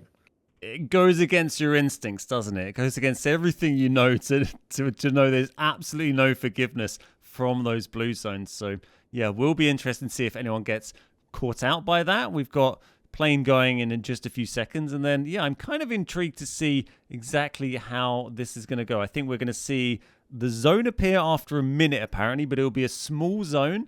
And then I think the play zone will very slowly close in around it. But we have quite a similar plane to last time. And, yeah, intrigued to see where this zone is going to pop for us. Yeah, so let's see if we're going to get a repeat of game 2 and 3. A lot of people like the northern side of Vikendi. Maybe a lot of people just like to play in the snow on this map. A few early droppers, but it looks like majority is going to wait for a little bit. Well, I suppose with the circle appearing a little bit late, if you stay in that plane till the end, you're pretty much going to know where it is. And if you wanted to crash it early, then you're going to want to get a move on quickly, because it's not going to be much to hide in once you do get there. A lot of players still going out in this kind of middle area and going north. This is pretty similar to what we saw last time round. But we've got a few going quietly. Dogs are down there. Dogs down in the winery. Again, nice to see the winery back. It doesn't have a dirty great hole in the floor. And there's our circle. It is on a hill. Well done, Dan. And cable car going in from observatory. Brilliant. That's what I want to see. I want to see this observatory, the late rotation, just sort of eking in, just going to go sit on the edge of the hill. If you have dropped southern here, you want to get moving ASAP, Rocky. I cannot stress that enough. And maybe people knew the hilly areas were sort of up north, but yeah, if you've definitely got up north, you're in a great standing already. And it kind of looks like there's pretty much no buildings in that circle as well. I think the cable car stop is pretty much... Oh, but there goes Morsey, taken down by Explicit. A mutant kill right off the bat here. And we got a punch up. Bad Boy having a scrap here. Looks like Bad Boy is going to come out on top. And that is Hackerjack taken down very, very early there. Nice one from Bad Boy. But yeah, I think that play zone might be pretty much buildingless apart from the cable car spot. Here we are with Tina and Senya going for the jump shot. Doesn't work, Tina. Comes out on top there. Tina, some great shots there. Early games fights are always a little nerve-wracking. Let's just go back to the Bad Boy and Hackerjack punch-up. Bad Boy actually had his M4 loaded and ready to go. It was a gentleman's agreement that I sort of saw there. I think, you haven't got a gun? Let's just fight this out. I like that. That's a little bit of PUBG etiquette. I like that. I like that a lot. Fantastic. Very high on the list of things we love to see. A bit of a gentlemanly agreement between players going for the fisticuffs. No one crashed into the zone just yet. I guess you do want to make sure you have some kind of weapon. You're certainly not going to find any once you're in the play zone, but I'm really hoping we see maybe someone make a late play into the zone with a cable car. It could be, something interesting going on there, but we've got a little bit of time. The play zone is going to close very slowly onto this small zone, so players can take their time, but as we mentioned, not too much time because there is an instant death blue zone coming. Yeah, absolutely. And how fast is that actually moving in?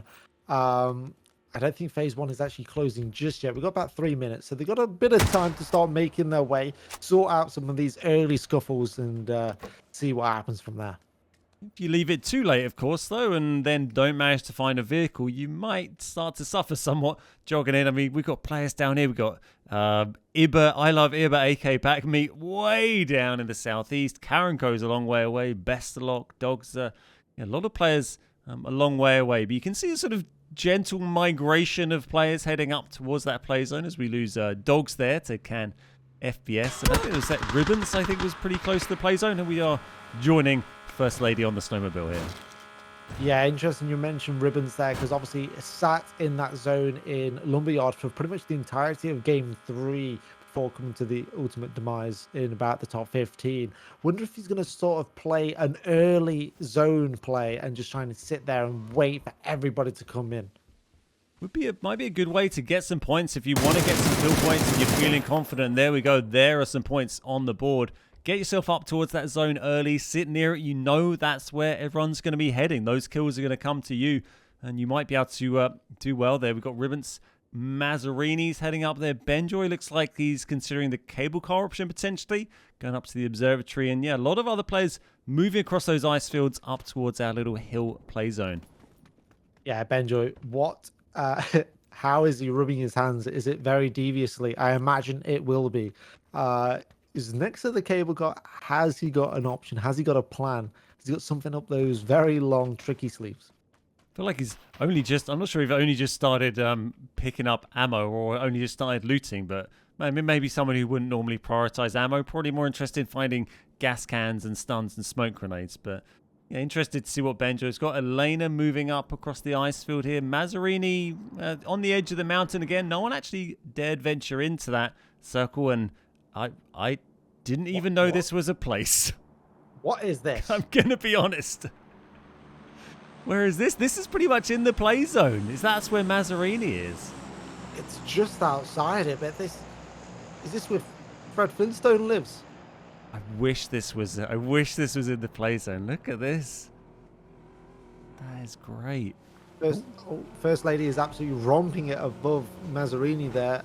Going to be trying to get closer to zone. This is the first time I've seen this. Yep, I had no idea this was even a thing. We need someone in a polar bear outfit to creep inside there and come jumping out. We do have airdrops as well, so and airdrops are always going to fall in the play zone. So of course, if you do get up there early, maybe you can get yourself an easy airdrop because they're going to be very clustered together. Do bears like caves like these? Yeah, I think bears live in caves, right? Maybe. I mean, forgive me if I'm wrong, but maybe this is future updates. Maybe bears in caves. We'll get David Attenborough on for the next event, and we can ask him. There goes we taking out Ibba. Nice little an upside down coop. A very very familiar sight for anyone who's played PUBG for any length of time. And we here rocking the Panzer there. Hopefully see some Panzer action. Don't think we've seen a Panzer kill yet, have we? Not yet, but that's Weehee back on the board after a 0-point game 3. So happy with that. That coupe is definitely me after 5 seconds of stepping into that vehicle, especially with the McLaren skin put on top. It never stays on 4 wheels long. So a familiar sight for many players. Ribbons here, I think, going pretty aggressive. We saw them get to the play zone early. Now is getting eyes down in this airdrop, and First Lady is thinking about going for it. He's going to get caught. A little switch of scopes. He's got a really nice angle here, but being a little bit passive with it. Maybe waiting until they've moved off of the crate and trying to go for those shots. But yeah, a bit of a missed opportunity there, perhaps, for Ribbons. Had some shots, decided not to take them for whatever reason, and now is going to have to work to dig. First Lady out there with the MG3 and the level 3 gear, as we see someone driving along the back there on very, very low health. Yeah, that's Erden just scooting on by with a sliver of health. First Lady with this MG. The M4, though, it rains out so much damage, but that MG is terrifying. First Lady on 1 HP, can't make it happen. Ribbons takes it down. That level 3 armor is pretty good against that M4. The amount of shots that went into First Lady there, I thought they were going to manage to spin out of that. Oh, Ribbons taking shots from way out here. That's from Can there. Popping them in a distance, but does manage to do it. Oh, his dogs are having a grand old time driving How have you managed to keep that upright? That is absolutely outrageous. I only have to hit a pebble and I'm on my back. He's dropped it off a train track, railway bridge onto a frozen river, and somehow manages to style out and maybe heading up towards the cable cars. Not quite sure, but a lot of players started to close down in the circle now, and it's getting a bit more compact. Yeah, absolutely. Do we have anybody? Waleed is still way out there in train station. Does have that time. We're back to a nice circle zone. No more squares here. So we'll see how it develops. But he's got a vehicle, so should be an easy rotation. But this is going to get hectic very quickly. Yeah, and I think Mazzarini, I'm pretty sure, still hiding out in the cave there. Yep, there's Mazzarini. Nice little spot. As we said, not quite in the play zone, but Mazzarini can wait there till it's close, and then just creep out and venture up the hill. We've got Rib is up there as well. Dead FPS. I can see Reborn has made their way in, and Bankai up on the hill at the north side of that little area as well. Yeah, this is where it's going to just get a bit more sketch for anybody that's played this zone early. Everybody arriving on the scene. So many third parties are going to come through. I think Mazzarini might have a good tactic here of just sit in this cave. If anybody else knows about it, maybe they try and sneak in there late to avoid a third party, and he's lying in wait. Here we are with Karenko popping some utility out towards Chopo, I think this is, and trying to find a little position on the roof. And I think that was the, correct me if I'm wrong, I'm pretty sure that was the OG Snowflake tag on the wall there. Amazing to see that, remembering a fantastic PUBG partner who's sadly no longer with us. Brilliant to see that on the map. But Karenko here trying to find an angle on the Chopo. He's moved back from that blue zone grenade onto this rock on the other side of the road here. And these guys... I'm not sure how far they are from the zone, but they're certainly not in it because they're not on a hill, and they're going to have to keep an eye on that blue zone because it's coming. Yeah, that blue zone is coming. Bad boy just trying to scoot on past. Karenko wants to shoot at everybody here. Just want to touch back on that OG Snowflake. Yo, massive props out to PUBG for that. Thank you so much. Absolutely legendary behavior, so thank you for that. Yeah, absolutely. Much loved and well-respected streamer in the community, and very, very sorely missed by many, many people. But remembered on Vikendi forever now. And right on this fight with Karenko still going. We've got the MK12 versus the Mosin here from Karenko. Just one shot left before he needs to pop some more in there. But he only needed that one into the face of Chopo. And that is a great kill on the board for Karenko. And he can now find their way into that play zone. One shot is all Karenko needs. Guy, you're dicing with death whenever you're peeking a K9 with a level 2 helm. You know it can be the end of you. I hate doing it. Sometimes you have no choice. And Karenko hits a lovely, sweet shot to the dome. Just seeing dead FPS there playing around near that little... I think there's another entrance to an underground bunker down there. I think just outside the play zone. Again, Bankai right up on top here. Mazzarini is right underneath Bestalok. Mazzarini's still in the cave. Ribbon's getting another kill there. Reborn gone. Double getting a kill. Double was, I think, second or third in the leaderboard going into this. Second was Bestalok. So, yeah, nice kill on the board for Double there. Those are going to be trying to fight to pull themselves up the leaderboard here. Oh, sorry, that was in game number 3. The Double was up high. Double was actually 5th, I think, overall in the leaderboards, but still pretty good position. So very, very tight, those top of the leaderboard. Apart from Senpai, a little way ahead. Everyone else very, very tight right now. Yeah, absolutely. And Senpai isn't even close to zone. So this is going to be interesting. Can Senpai rotate safely into zone? Still has 9 minutes. Plenty of time to get into that zone. And what is... Here we go. Here we go. Oh, if Odeskin turns up and spoils this, gonna be so sad. I can see Odeskin nearby. Benjoy's getting primed to send a car into the play zone here, but he's gonna send some mortar shells in first. But he will hit. Odeskin is in a vehicle, so at least he should hear Odeskin coming. I think maybe just blind firing the mortars here, trying them. I wish that ice broke. That's bait. I think that's bait from Benjoy. He knows. Yeah, he's coming up. He's got the Panzer. Come on, Benjoy. We're all rooting for you. Everybody wants this to connect. No, not like this. Not like this. Hate to see it. I mean, the car's still lined up. Maybe Odeskin to take that and then move in. But yeah, sadly, didn't work out for Benjoy. Going for the mortars, going for the cars on the cable cars. And he was going to park the car on the cable car and drive into zone. On the cable car. Yep, the curse of the spectator once again. The commentator's curse. We go and join Benjoy only to see him get taken out. And Odeskin just making his way in there very casually. There's that instant death blue zone. Looks like everyone's got themselves, well away from it at the moment. Good to see Lilithy still alive there over by Coal Mine putting some shots in. Didn't have the greatest first couple of games, so a bit of a stronger one now. And yeah, getting pretty busy over there. Yeah, Mazzarini still hasn't had any action. That grizzly bear in his cave. Still nobody seems that interested. There's Bestalok now getting some more kills. He's one shot though. He finishes off Copter on a sliver of health. Managing to get away with that. It's going to help his chase towards Senpai for the top of that leaderboard.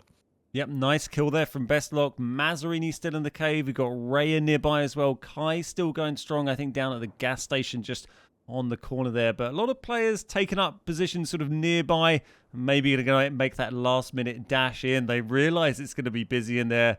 It is, the amount of players looking out there. This is normal weapons as well. It's normal loot. So not just the SMGs and the shotguns we've seen in previous games. People have got snipers. People have got K9s and MK12s and even an MK14 we saw a minute ago. You have to play it careful. And yeah, maybe cycling in is going to be pretty sketchy for Lilithy, but I'm interested to see how she gets on. Yeah, it's this is a bold strategy, Cotton. Let me tell you, Lilithy is on the edge of the BMX. It's going to slightly roll away, but it's all going to be good. I think she's just going to try this methodical approach, just trying to work away, see where people are, and then try and maybe jet it in on this BMX as fast as those legs will pedal. Yeah, it's not the fastest vehicle, but it is a little bit more quiet than some of the other ones. So it can be a bit more subtle. Can really struggling to get through that window. Not sure it's going to work. I'm going to take the more traditional route, but does manage to get in there. And I think we saw Ribbons get another kill in the board. I think it was Bankai dropping to Ribbons just a second ago as well. Unfortunately, Bankai out of there, but another kill for Ribbons and putting some into Karenko now on 4 kills already. That early move from Ribbons up to the play zone here. He's got crate loot as well, and it is working out pretty well so far, but a lot of players still left. Yeah, Ribbons, who was currently 18 for the start of this game, sort of had his own strategy of let's get there early, let's pick up the kills, and so far it's working. You can just survive till that top 10 with maybe 4, 5, 6 kills. It's going to be in great stead to make that late charge up the board.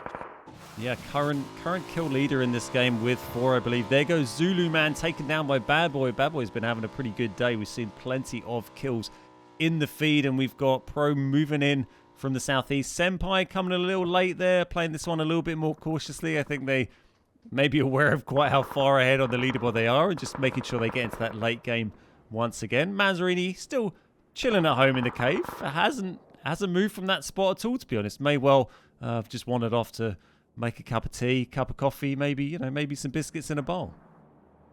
Yeah, let's not talk about biscuits in a bowl. I mean, I'm not sure everyone knows about that, and I don't want to have to explain it for everyone to call me a strange person. Sorry, I didn't want to out you on stream. Yes, you did. Yes. As Kai now is in a fight with Bad Boy, gets the first shots. Bad Boy tries to lay it down, but Kai with some beautiful shots there, taken down by Boy. Yeah, and we lose Lilithy as well, taken down by a sniper hit. Unfortunately, they're about 20th place, I think that was. Great kill from Kai as well. I'm going to be able to take King of the Mountain. We've got Erden here up by the cable car spot. I'm not sure what happened to Odeskin on the vehicle that was coming this way. I don't know if they went back again. No, it looks like they probably got taken down. No one looks like they're going to be taking the cable car into the zone. Elite, it's kind of near it, but it doesn't look so inclined to make that play. And yeah, a lot of other players creeping up. Elite has got a BRDM, and this is interesting. Get it on that cable car right now. We need to see it. If this rolls off a cable car in the end zone, the fear of God be put into me. I would absolutely love to see that. Of course, they're quite weak in solos. They don't get much HP, and I'm not really sure where Elite is trying to head to. I mean, Elite is the closest to get up onto the cable car, but looks like they're just heading towards the play zone. Doesn't really take much to take these things out, but people maybe don't want to expose themselves by firing the BRDM, because someone else could shoot you in the face. Yeah, absolutely. I mean, the BRDM is still the safest vehicle to take, although yes, it will destroy quite easily in solos. You cannot be shot unless they've got a Lynx, which I don't believe is in play right now. So relatively safe as somebody's parked a very nice McLaren on the side of a rock. Yeah, excellent job there. I mean, at least it's the right way up for a change as we join Dead, doing some donuts as well, joining the Donut Club. Just waiting for that play zone. Just to remind everyone, this is an instant death blue zone. If it touches you, you will die instantly. So, yeah, players have to be pretty mindful of that. And you can see it off to the east there. It's slowly making its way in. It's not quick, but it ain't going to stop. And when it does touch you, it will kill you. So these players who aren't in the play zone yet, can't get too distracted. You don't want to get caught in a fight. Everyone's staying well away from the moment. And here's Dead. Dead by name, Dead by nature. Taken out. Does have the self-resi and might survive. Ibba gets a shot on Pro. And that might have saved Dead there with the self-resi. He's going to have time to get back up. That might be the luckiest self-re I've seen in a very long time. It will be some great Mosin shots there to take down.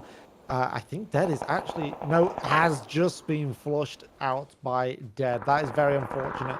I thought that self-re was going to get off, but no, third party comes in. And this is where everything's about to go chaotic. This is what I was talking about before the map had started. Everyone's around the zone now, but now everyone's having to get it shoved into it. Players drop in very quickly as we lose Elena there to Divine. And we also saw Mazzarini had made their way out of the cave, decided not to hold that. I think it's still in the, well, not in the play zone, but it's not in the blue zone yet. but evidently decided now was the time to exit hibernation and make their way out into the world. Divine quite nearby on this sort of northeast side of the mountain. This is Divine here, M43X and an MK12 and sort of esports level of ammunition being carried there. I'm not sure if that's confidence, planning, or just lack of actually picking up any useful ammunition, but a bit more in the pouch of Mazzarini, possibly because Mazzarini's been hiding in a cave for the last 19 and a half minutes. Fairly positive, hasn't shot a bullet. Like you say, Divine with about 80 rounds to the name. A lot of utility, though, and that's all you need. It's a very big part of PUBG is that amount of utility, as this blue zone is 45 seconds away from hitting, and there is a lot of players ready still to move. Yeah, it's pretty much upon us here. 13 players left alive. Not quite sure if there's going to be anyone in this. This is up in the play zone with the cable car coming in from the lab off to the east. No one in that one. Here's Dog moving in with the very, very noisy McLaren, but is down in the play zone. And actually, I mean, this center area of the play zone and the west-hand side of it, quite quiet, but it is very badly overlooked, which is probably why it's not the preference for many of these players. As we join Divine here, moving in and getting up close and personal in a sec with Kai by the look of it. Yeah, absolutely. It has been spotted. No, Divine's been spotted, but huge shots from Divine. The reversal trade coming through. I mean, you said it. Oh. What? And that's an instant death blue zone. Divine, Karen code, dead FPS. I mean, just, that's all you can say. How quickly did that hit? I mean, I don't even know what to say. I lost the words of how instant that was. I mean, they knew it was instant death, but that's how easy it is to get caught out. It just touches you and gone. And oh dear, this isn't looking great for Fab right now. Stuck between a window and a very nasty place. Gonna have to, hopefully if they can vault out of that and they can survive, that is the narrowest of narrow hiding spots.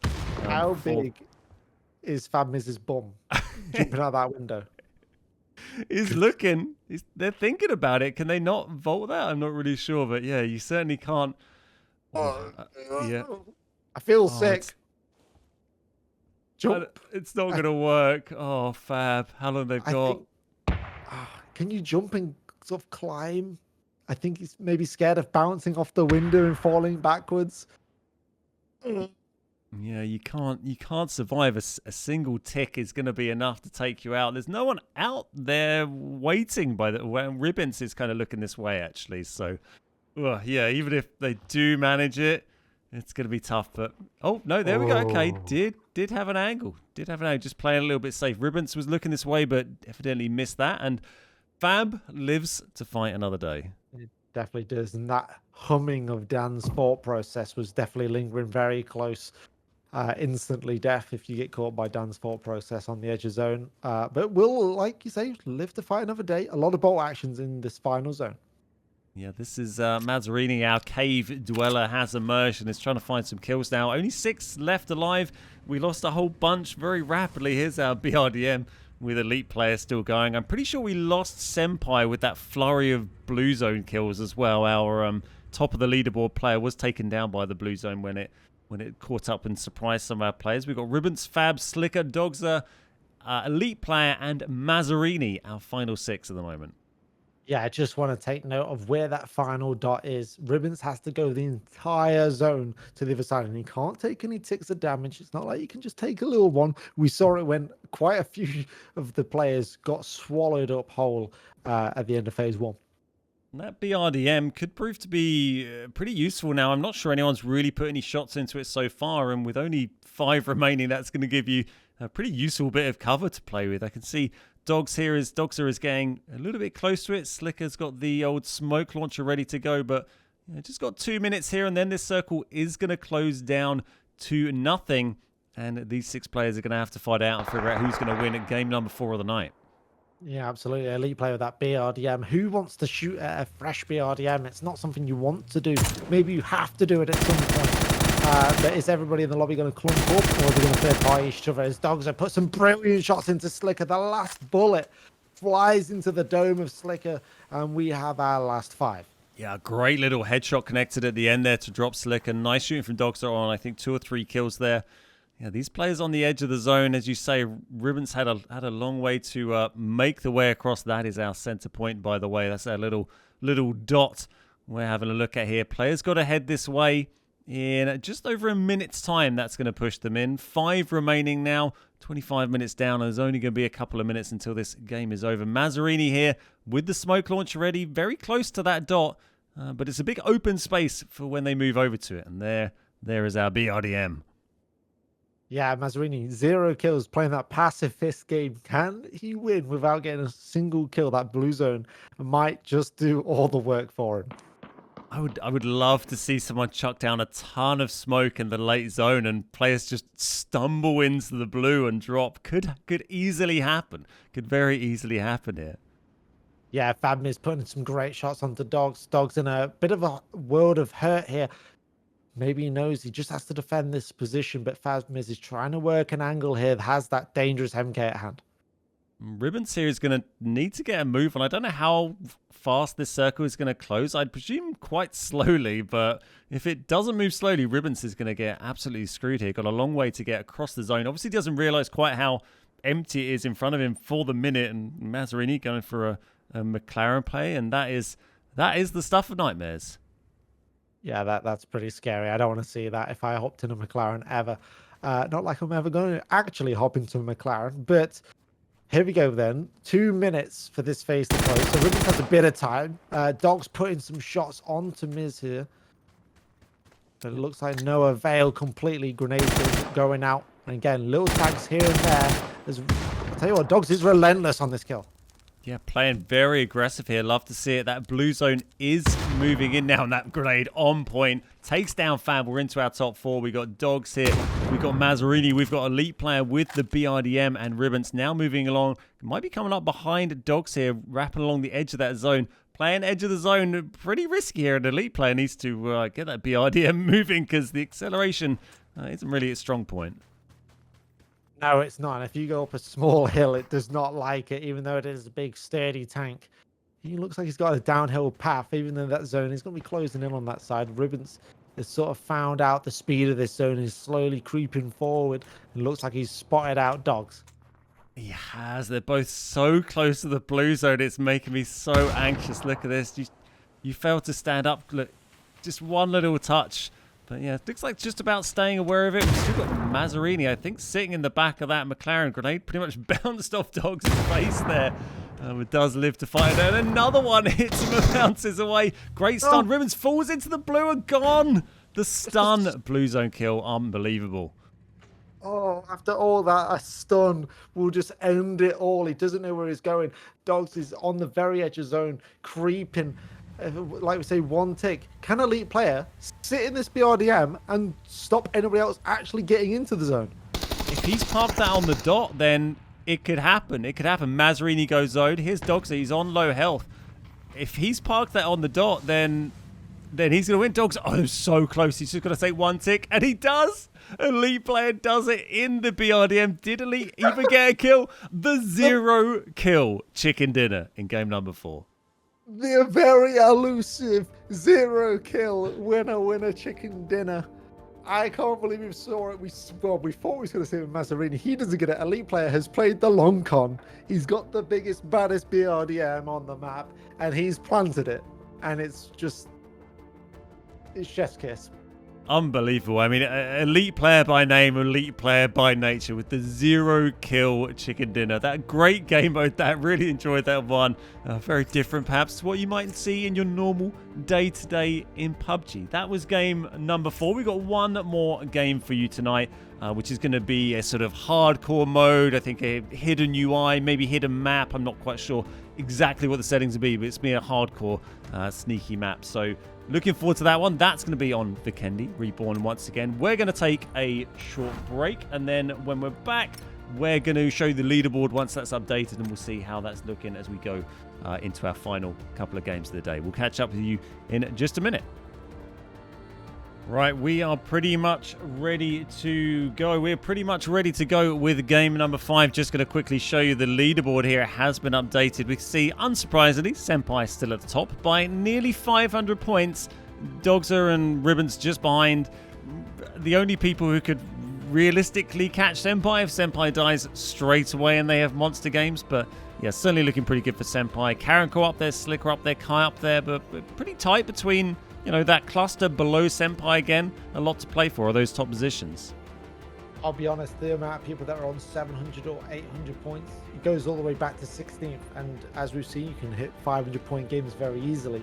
So I'd say count nobody out from Iba upwards, which is 16 players I think are in the hunt for at least second. For first, maybe only a few. Senpai does have a bit of a commanding lead.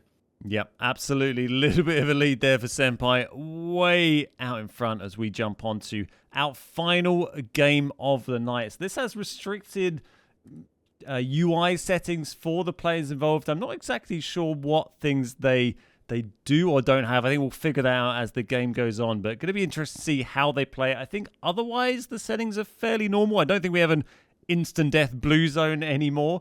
I think that has been taken away. But I think gun settings are I think, fairly normal as far as I know. Yeah, absolutely. I'm glad that as an observer now, we can see who is still alive in the game. I know that was a problem before for Ansvar, who was trying to spectate for us, who couldn't see names of players, but looks like we can see where everybody is, and that's good news. Hopefully they can't, and they don't know how many others are alive with them.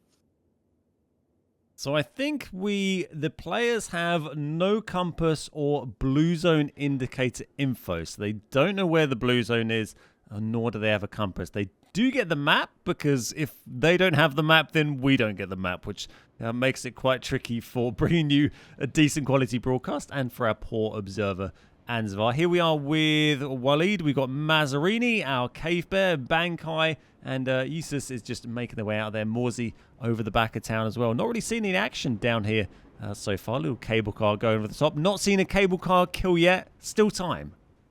Still time in this last game, but they just look so pretty, just gently floating over the compounds. It's always nice to see. The new features of Vikendi version 3, as Naris is kind of hotly contested. Yeah, it's busy there, and I'm not sure if the blue zone's there and we can't see her, if it's not up yet. So, but some shots going off. I can see dead FPS there firing a shoot. No, it seems to be on their own, so I'm not quite sure what they were firing at. No, we can see the play zone. Okay, so there's another south zone, quite similar to one we had early on. We had one down near Decker, didn't we? Finish on that mountain nearby. Lilithy right in the middle of that. Got Winery involved in his Reborn. Getting straight out there. I think it was maybe Copter. Yeah, putting a few shots on Reborn, but Reborn getting away with that. Yeah, Reborn going to scoot away in that Dacia. No early fights. I don't know what it is about no hood fighting. It's just terrifying. Well, he's weak 27 HP, but will take down Mazzarini in very quick fashion.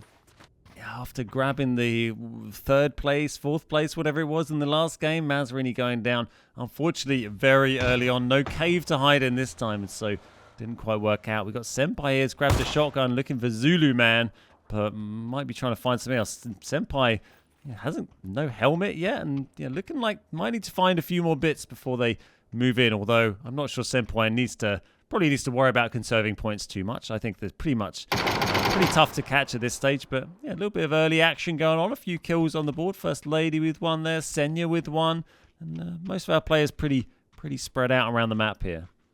Yeah, absolutely. Senpai just doing that usual bait shots, but it's got a full nobody this time. It's Lilithy. Compound to herself. It's going to be nice and cozy here for her. 37 up. But yeah, she's got center zone, pretty much the best position on the map. Yeah, absolutely. Not many down there. We've got I Love Iba, aka Pack Meat down there. Ibanan is there. Dogs is there.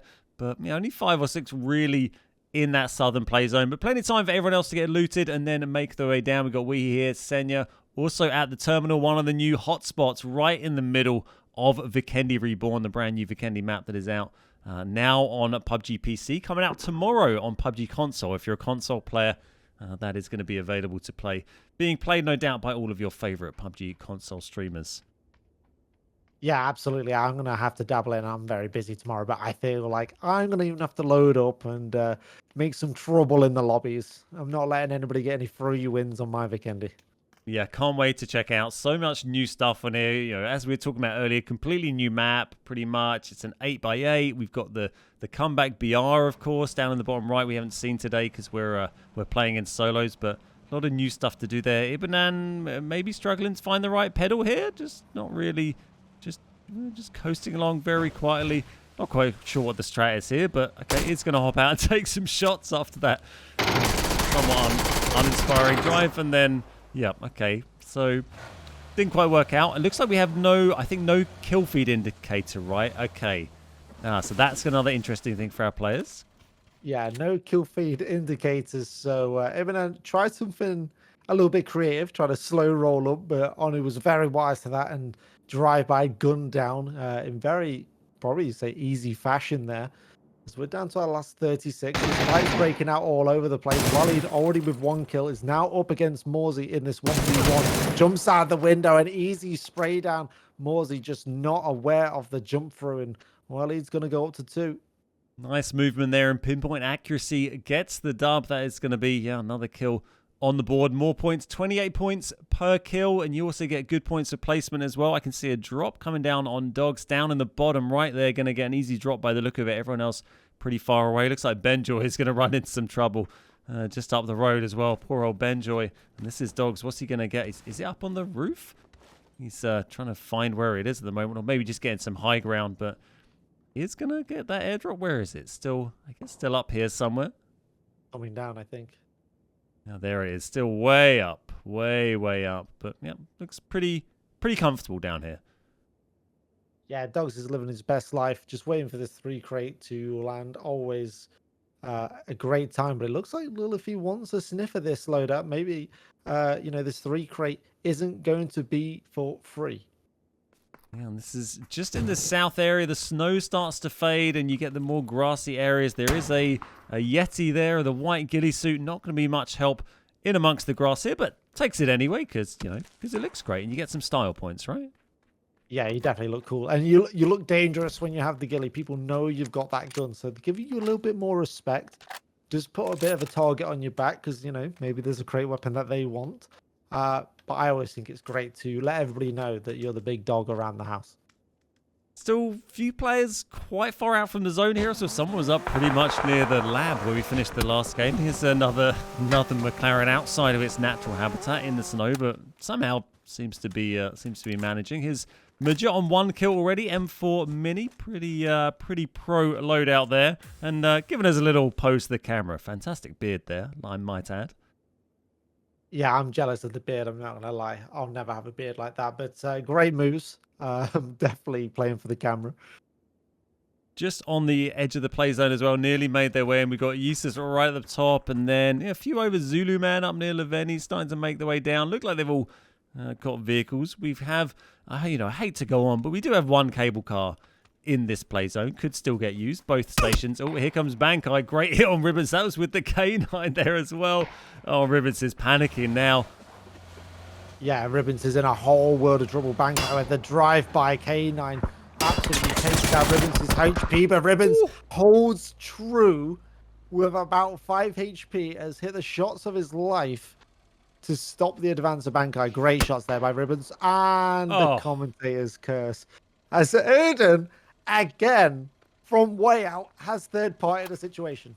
You have to feel so bad. It's such nice play from Ribbons to dig themselves out of such a rough spot, and then classic PUBG solos. Someone's there to pick up the pieces in third party. Erden gets the kill from nothing, and here we are with Iber is getting this up as well in the car, going for another drive-by. They've not been very successful so far, nope, and gets armed out of the car. Great hit, and Iber is gone as well.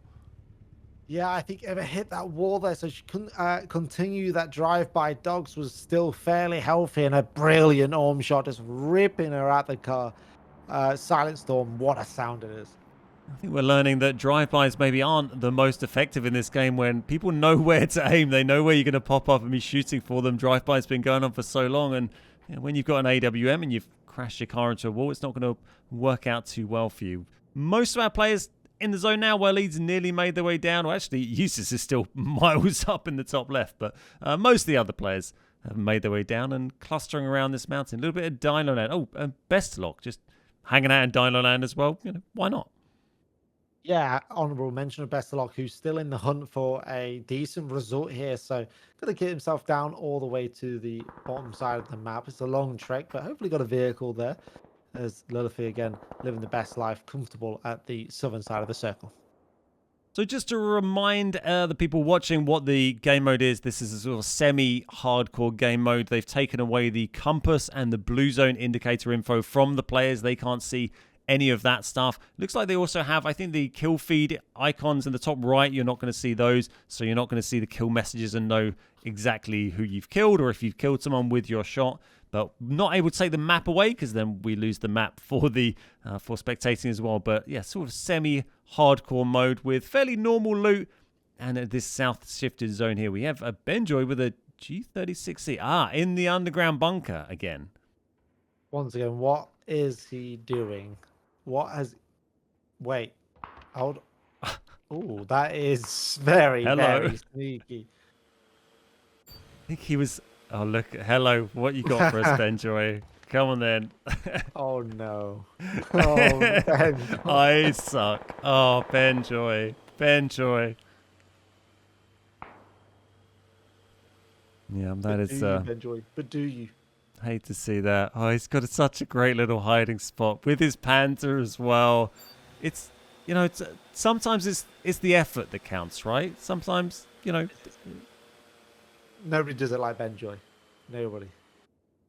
No, that is that's a great effort. What a sneaky hiding spot, and you can get a drone out from there as well. I struggle to get the drone out when I'm just standing in the middle of the open sometimes.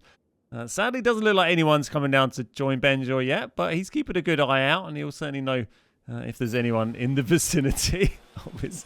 I'm not sure. No. I'm not sure it's a trap. Maybe more of just a little memorial to his efforts today. Yeah, it's not gone Benjoy's way, unfortunately. And normally he's setting up a big trap. I really hope somebody comes down here, but for Benjoy's, I just don't see it happening today. Yeah, I think he's going to need someone on the payroll to come down and check this out. Someone needs a tip off to be encouraged to venture down into one of these secret rooms, especially when there's not really much of other secret extra loot to find down there apart from what Benjoy is sneakily set up. But we'll keep an eye on Benjoy. You never know. Stranger things have happened. He's in zone, so give it time. There's still time here. So hopefully we get some action there as a lot of people are rotating in that southern part of the zone. Yeah, there's quite a few players moving in from the west. They're going to move past the position if the zone shifts here again. Yeah, could happen. There's a very tempting pile of loot in the corner there if they do make it down. Although, maybe the messaging might give it away so much. Comedy to read I suck right before being blasted by a Panzer, if I'm honest. So hopefully we'll get to see that as Udderskin is hovering by that cable car. Maybe we'll see some action of that. Maybe some ejecto CO off the top rope plays out of that as Lilithy goes for a spray on character.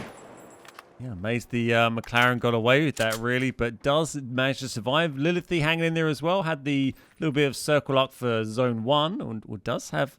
Although, no, double a little bit further back than I thought. They're just down on the coast. But Lilithy needs to be careful. Has been holding this position since the start of the game, really.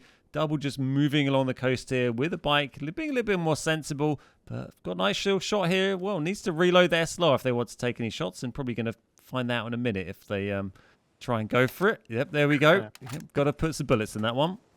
We've all been there. We've all done that when we think we've got a kill shot and then you haven't even reloaded your gun. A big shot coming from downtown, I believe, just lands near double. There's a K9 just ringing past from right with a 3-time scope. Yeah, that looked close, that shot there as well. Way out, but trying to land some M24 shots there on these two players on the coast. Few players taking up positions on the edge here. We've got also Zulu Man and Odeskin exchanging some shots in the middle there. Looks Zulu Man driving around, and Lilithy, shots coming in from Caraco on Lilithy. Certainly get a bit more compacted, a bit more action kicking off, and here we are up in the cable car with Odeskin. Yeah, this is what we want to see. some I don't know, what do you even call this, a flyby. Yeah, a cable car buy? Yeah, it doesn't really work, does it? Oh, Yeah. my. We'll have to No, we'll it have to doesn't work really on that work. one. But there's plenty of panzers spawning these cable cars. Yeah, absolutely tons, and there's loads of players around here. If you spot some of these players out, he can, there's opportunity. Both ends of the cable car in the play zone, so you can probably go back and forwards a couple of times before they get forced out by this next zone. So, yeah, good opportunities here for Odeskin. Oh, shots coming in. Here we go. Yeah, Senya seems to have Odeskin's number in this cable car. I'm just noting that there's some bolt action snipers in that cable car, so I'm just going to put that in my notes for tomorrow to maybe drop on some cable cars, get myself a K9 nice and early. That'd be the nice win, wouldn't it? The cable car drop, and then going on from that. Here we are with Senya, 3 kills on the board, 8x, SLR, and Beryl. Pretty strong, trying to find some shots, and Bestlock is pinned down in this little shack here. Does have a vehicle out of the back, but not a fantastic spot. Just out the zone as well for Bestlock, or the next zone, but got a little while till that one's going to close in, and Senya just finding a nice rock to hide behind and keep an eye out and see what else is going on at the moment. Yeah, absolutely. Just a quick reminder, these players do not know what is going on around them. They don't have any sort of information like we do, especially they don't have kill feeds, they have nothing. So they really are going to feel on a limb, as Benjoy is he's really desperate here. Don't do it, Benjoy. Don't do it. I thought he was going to end it all. You've done great, mate. It's a fine looking trap. Honestly, friend, it's a great looking trap. But yeah, we're glad you didn't have enough ammo left to write anything else there. But he's gonna pick it all up and venture on. Okay, yep. Good luck, mate. Good luck to you. Best of luck to Benjoy. He's gonna ride out with his shovel on the top of his Zimmer. But, Fantastic. I don't think this. Sorry, I Fantastic don't think there's anything outfit left as for well there. The old knight in shining armor hiding down in the tunnel. Sadly, not in the play zone. Gonna have to make his way out and move in towards Yeesus and Lilithy still holding up. And here we are. Oh, Ibba in a cable car now. Is this? Yeah. Okay. It's back meat with the Panzers, just sending them out there. Got to be careful you don't hit that post on the way. Audacious MP5 shots not gonna land here. Yeah, I'm sorry. It's so back meat. I mean, in fairness, it is back meat's fault for changing his name to Ibba. But gonna bail out that one. Our own skin was coming in the other cable car. Would have been great. If only we could have had a joust. Oh, we were so close to having the cable car versus cable car battle there, but unfortunately, yeah, back meat bailed out there. Odeskin's still going though, and I imagine quite a few people are probably aware of where Odeskin is now, but trying to make some shots and still got a whole bunch of panzers sitting there. Yeah, a bunch of panzers. Unfortunately, the blue zone has come in, so I don't think you can sit on that cable car too much longer in these sorts of zones. Might maybe tank the blue and go for another trip, as Benjoy is running into a little bit of an issue here. Can is... I just get so confused every time.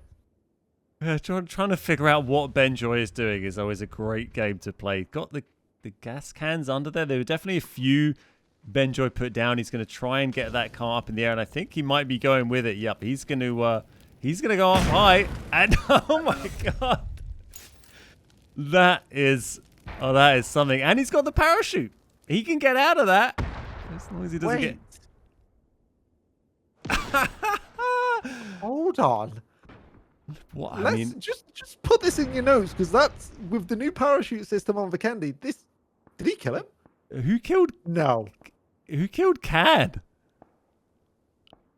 It wasn't. I think it was Elena. I think it was Elena. Okay. I'm hoping it was Elena, because otherwise we've just missed maybe the world's best kill. Imagine. Benjoy had to kill. Benjoy did it. Did he do it from the car? He did it from the passenger seat. He's done it. He hit the shot. What? We need a replay. No. We need the replay. We don't care, Benjoy. You have won this event. You have won the event, good sir. You should be knighted in that knight armor. Elena, congrats on getting the kill, because you've killed the king. What have I witnessed? We need to see that. So we'd have to we have to see the replay of that. Someone needs to get the replay file after this game, or Benjoy can share the clip. If anyone who's watching Benjoy's stream, if you could let us know what happened. The only way he could have got that kill was sitting in the passenger seat and firing out in the air, right? He just... Yeah, I need 3 things. Okay, I need Benjoy's pop. I need the opposing player's pop. I need Can FPS's pop. And I need a replay.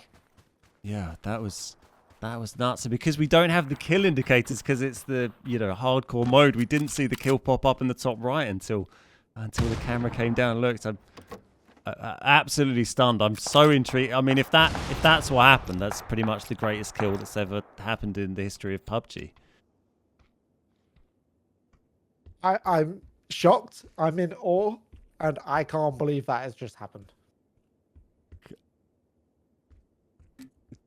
With a Panzer, we'll have to. We'll check in on that after this game and figure out exactly what Benjoy has managed to do. There's a clip in chat.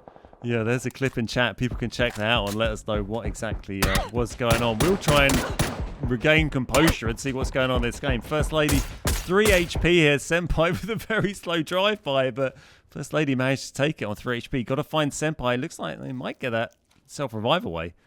Well, I don't think First Lady knows that they've knocked Senpai. There's no kill feed, so they don't really know what's happened here. Senpai has fallen out of the car, smoked out with a nice, lovely purple smoke. Is there going to be a nade coming through from First Lady? Not yet. Senpai now gets to fight another day and could quite possibly be the champion for surviving just that little bit longer. Yeah, did very well there. Senpai miles ahead on the leaderboard going to this game, now into the top 14. It looks like it's going to be a pretty secure win, I'd say, overall for Senpai. But the other places still to play for. There's prizes going out for the top 3 here. Elite Player we saw get a win at just a game or two ago in the BRDM, but it's not going to be Elite Player's game this time. Third party there from the side. Senpai, and might be picking, no, not Senpai actually, but Senpai trying to pick up a kill there. Another self-revive. So many of these players are finding, and First Lady might get away with that. Yeah, the shots coming into Senpai is, I'm sure he doesn't have another self-revive. They're pretty scarce, but it seems like there's quite a few. Senpai has been eliminated, couldn't avoid death a second time. First Lady, sort of karma comes around in mysterious ways in this one. So yeah, First Lady still going. Got away with that one. 2 kills on the board. 11 left alive. We've got Karenko there, Divine, Slicker, Copter, Double, Elena, FPS, Fab, Senya. Benjoy, I got him. Benjoy said he got the kill. I love the jury is still out, still very confused by what even happened. And I think the investigations, the VIR is going to go long into the night as we figure out exactly what happened with that Benjoy situation. I'm still in disbelief. I know we need to, sort of commentate the rest of this game, but my brain's fried as Senya is on 40 HP, just going to try and roll this into zone. Obviously, these guys don't really know where this zone's going too much, so we'll see how they adapt to it. Karenko is just ringing shots out, nothing quite connecting here. Yeah, here we are moving in, got the smokes down, moving towards Divine. We've seen with some great shots earlier on. Going to be a tough play to get close in, but it is on the edge of the zone here. We've got Senya up on the hill, First Lady just over there as well. Fab right off in the distance. Not many players left remaining in this final game of the day. Senya, by the way, 9 kills. Might have got a little bit distracted by the Benjoy craziness, but yeah, 9 kills. Also, very impressive for Senya there.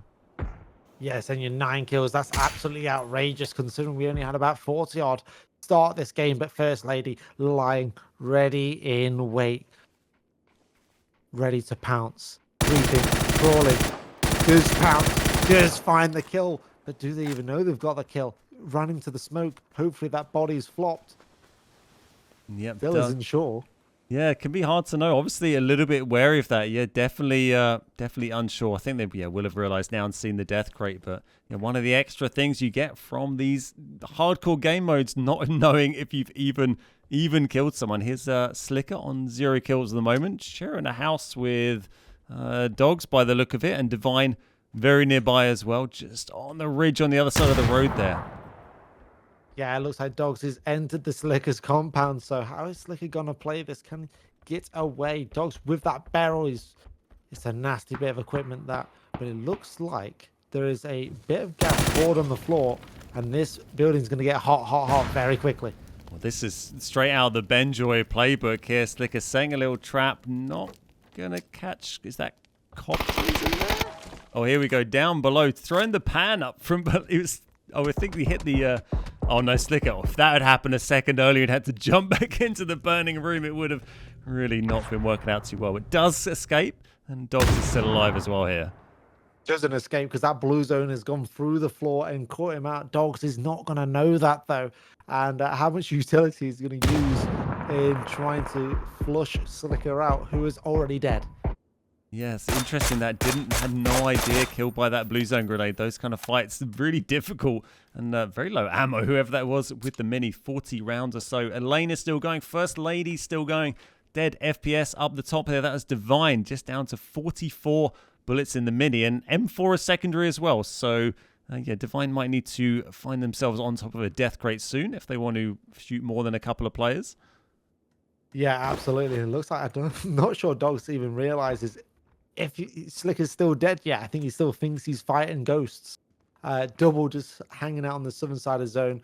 Big chillers. There's quite a lot of zone for 6 alive. Yeah, still a big area for the players to utilize here. It might take a few minutes just for this to close down and find out who's going to win. This is game 5, the last one of the day, the last one of our PUBG partner Throwdown. Divine here going to be dropping another self-revive. This game seems to be the game of self-resis. They weren't really working out too well earlier on, but we've seen, well, probably I think that's the third one we've seen take place, maybe second in this game alone. Yeah, and it just shows how much information you really get from that kill feed. When you know there's a knock, you can sort of push it over. You know, there's 10 seconds, and then there's another 7 seconds for a heal. So there's a good chunk of time you can close that distance and make it happen. But if you don't know you got that knock, it's not so easy. Yep, absolutely. And here's Elena going to take some big hits from Double. Just gets away with that, though. Just gets away with that. Puts super low. Double got a big area of the play zone here, this south area. All doubles to play with. 3x M4 SLR and level 3 gear. Looking pretty strong right now on 3 kills. Yeah, very strong. Double's been doing this quite often, having a lot of circle to themselves. Just hasn't been able to clutch or find those winning ways in the very last circles. But again, very consistent. Interesting to see where they place on this leaderboard. So we have got 4 left alive now. This is Dogs. First Lady Dogs trying to fire some orm shots in there. First Lady trying to dodge them. And we're going to see Dogs still doesn't really know if everyone in that compound Dogs is in has been killed. But yeah, definitely alone here. And everyone quite spread out. We've got lots of snipers, lots of DMRs. But they're all getting pushed into a pretty compact area here. 3 gear for Double. And there's Elena we saw nearly get taken earlier on. And trying to get some revenge shots back on Double here. A little SLR versus SLR fight. Yeah, these are always interesting. The SLR hard-hitting DMR rifle, essentially, and Double's just trying to make his way into zone. Elena trying to hold out with that SLR 4x. It's pretty good. This is the time that you're going to want that 4x SLR, hitting those shots when people are trying to run from tree to tree. First Lady connecting a shot there. Another one on the way in as well. And Dogs is great hit there just as they hop out the car. And again, you can see not quite certain they actually got the kill. Going to have to move in and maybe confirm that. Look, thinking about the mollies, not quite sure, but we are down to 3 alive. First Lady is going to commit some utility here. Just to remind you, the players don't see the kill indicators in the top right. You don't get the kill icon, so you don't really know if you've killed someone unless you really see their body hit the floor or their death crate. Then it can be a little bit hard to know they died. Also, with the self-revives, it makes that even trickier. Yeah, unless you see that sort of the body flop over and sort of, you see the death animation. But it's not always easy to see with the shots on this game, especially if you're using utility, your grenades or your Molotovs. It's not always easy to see if you have got that confirmed kill. So eyesight is everything, but it's not always easy to do that when you don't know they're dead. Well, here we are in our top 3 situation of the final game of the day. It's going to be one of Double or First Lady or Elena that is going to take this. 2 kills for Elena, 4 on the board for First Lady. And looks like First Lady's taking pretty nice central position here, but it's going to be all about who gets third party first. And probably First Lady moving themselves into the worst position for that. Going to have maybe some shots coming in from the side from Double if they're not careful. Vest also pretty banged up, but just wait and see where this next zone goes. And then I think we're going to see this escalate and finish pretty quick. But Double being pretty sneaky over there. Yeah, definitely being sneaky. It's one of those traditional standoffs. Everyone's sort of looking at each other. Who wants to pull the trigger first? It's never always the best idea, really, to shoot first in a three-way solo. But you know, you can't let people take positions for free. Elena on the edge of circle, Double on the edge. First Lady has the majority, but looking to just sacrifice some of that so they don't become that sort of sandwiched victim. Yeah, moving back there, just getting out of that sort of open spot. It's kind of further towards the edge of the zone, but it's probably a better area to be. Less chance of getting pinched. Double and First Lady getting quite close together here. Double is being so sneaky. Has the ghillie as well. The ghillie, the 3-gear. Double wants this win. No doubt has heard First Lady by now. It does have quite a garish pan and some white shoes on that gives the game away somewhat, but is lying in wait here. First Lady Elena fighting, and Double has got to take advantage of this, surely. Absolutely. I mean, if you're not winning in style, are you really winning at all? These DMRs, it looks like everybody's got that SLR weapon of choice. Heavy hitter. As Double's just still trying to sneak around in that ghillie. Big hits coming in on Elena here. Surprised their armor isn't more banged up. We saw them take some SLR shots earlier, but First Lady's going to try and move and capitalize on that. But I think they thought about it, but it's such a big open push to get across that field to where Elena is. I think just needs to be patient. First Lady's in the zone, got a little bit of smoke to play with as well, and Elena's going to have to move off of that rock and into that open field if they want to continue in this game. Yeah, playing tree to tree. Now it gets very tricky. Every hit is just eliminating that bit of time. You have to use that time to heal up. But is Double going to do Elena a huge favor, sneaking around, trying to get to First Lady? These guys don't know how many people are still alive. Yeah, absolutely. That's a great point. They won't see that information. They don't really know what's going on. They think they thought there was someone else, but Double's been quiet for so long. That's got to be the end of First Lady. It is taken down. Very patient, sneaky play from Double, but take some big hits there from Elena. That's going to give Elena a great opportunity to move into a stronger position here while Double drops that med, and it's exactly what they're doing. Look at this. Now up into center zone, and we're going to get that final circle come down soon, but the frags are coming, and Double has a lot of them. Yeah, Double has a lot of them as well. Here's the thing. Elena now on fire. Those initial hits onto Double gave so much time, but I think he knows he's got the knock here. Double will take down Elena for the winner chicken dinner. A lovely 5-piece. That is some great play from Double there. Yeah, fantastic win from Double there. Congratulations. Very patient, sneaky play at the end there. Very nicely done to take the dub in game number 5. But I think the real talking point has got to be that Benjoy kill, or the Benjoy whatever happened there. Really interested to have another look at that. I think we do have a replay, or a couple of replays that we can have a little look at from some other angles. So I'm interested to see this. Let me just pull it up and get this ready to show you. I'll try and find the right screen for you all. I mean, it's absolutely ridiculous. I mean, I bow down to the king. That is honestly one of the most ridiculous things I can't believe actually landed. Let's have a look at it. So hopefully you can see this okay. Can you see this okay on the stream? Yeah, we can see it. Excellent. That's Benjoy up in the air. That is absolutely the best kill in PUBG I have ever seen. What the fuck? Он даже не поверил, короче, но решил все-таки поддаться на эту провокацию. That's okay, let's go back and see this again. So this is from Can MPS's view here.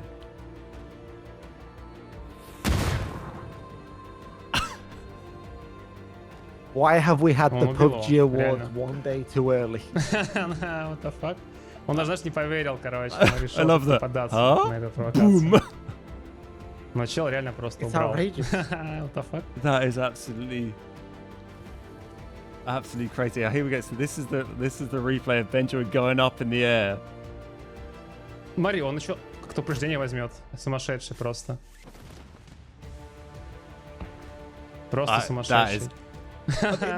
Absolutely unbelievable. It's the present. It's the parachute. It's just the writing on the parachute that just makes it perfect. It says, "I got you a present." It's perfect. Он убил его. You couldn't script this. We got to watch that one more time. It's absolutely unbelievable.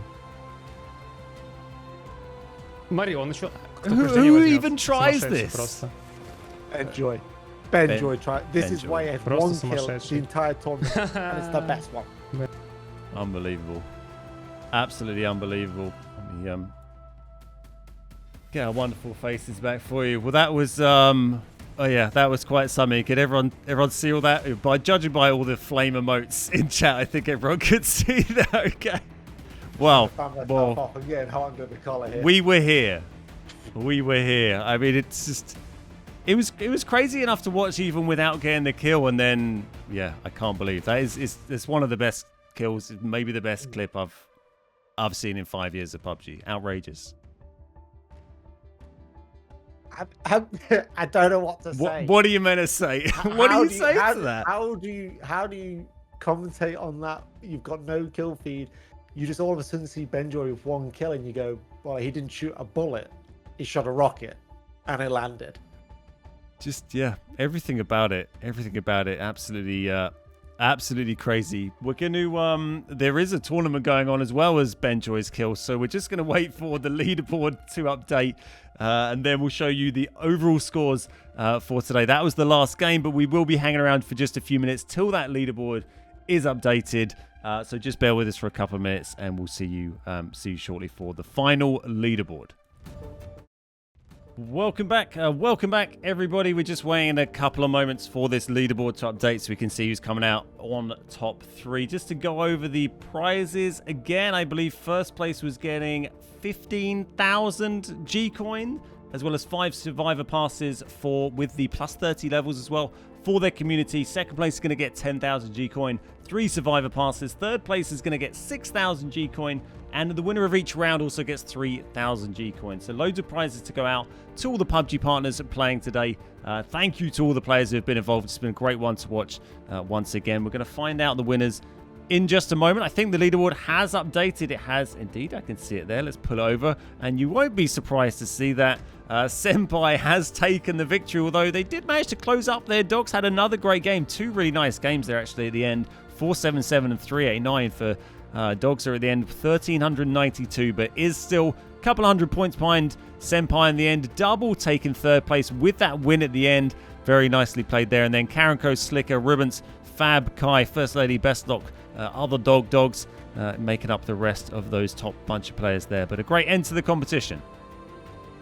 Yeah, absolutely. We saw Senpai probably taking off from game 3. Some incredible games. He's been consistent all day. But dogs at the end keeping him honest. And nice to see Double. Again, another consistent player who's just playing his own game, playing on the edge, getting second and third respectively. And there we go. We know the real people's winner tonight, of course, is Benjoy. Fantastic kill, an unbelievable clip from Benjoy that I think we'll probably see doing the rounds on social media and Reddit over the next few days. But another fantastic tournament. It's been fantastic, brilliant to be here. Thanks so much to PUBG for having us both on board. And a big shout out to Ansvar for doing the observing today, doing a fantastic job as always, and all the PUBG team behind the scenes with their organisation. And thank you, Gar, for being here with me today. It's been an absolute pleasure. Thank you. It's been an absolute pleasure, Ben. Thanks for having me. I think petition for Benjoy Panzer skin. Absolutely. I'm 100% on board with that. So thank you, everybody. That is it from us tonight. We will see you for the next time. If we don't see you, then have a fantastic holiday period and a lovely new year. And we'll see you all for the next event.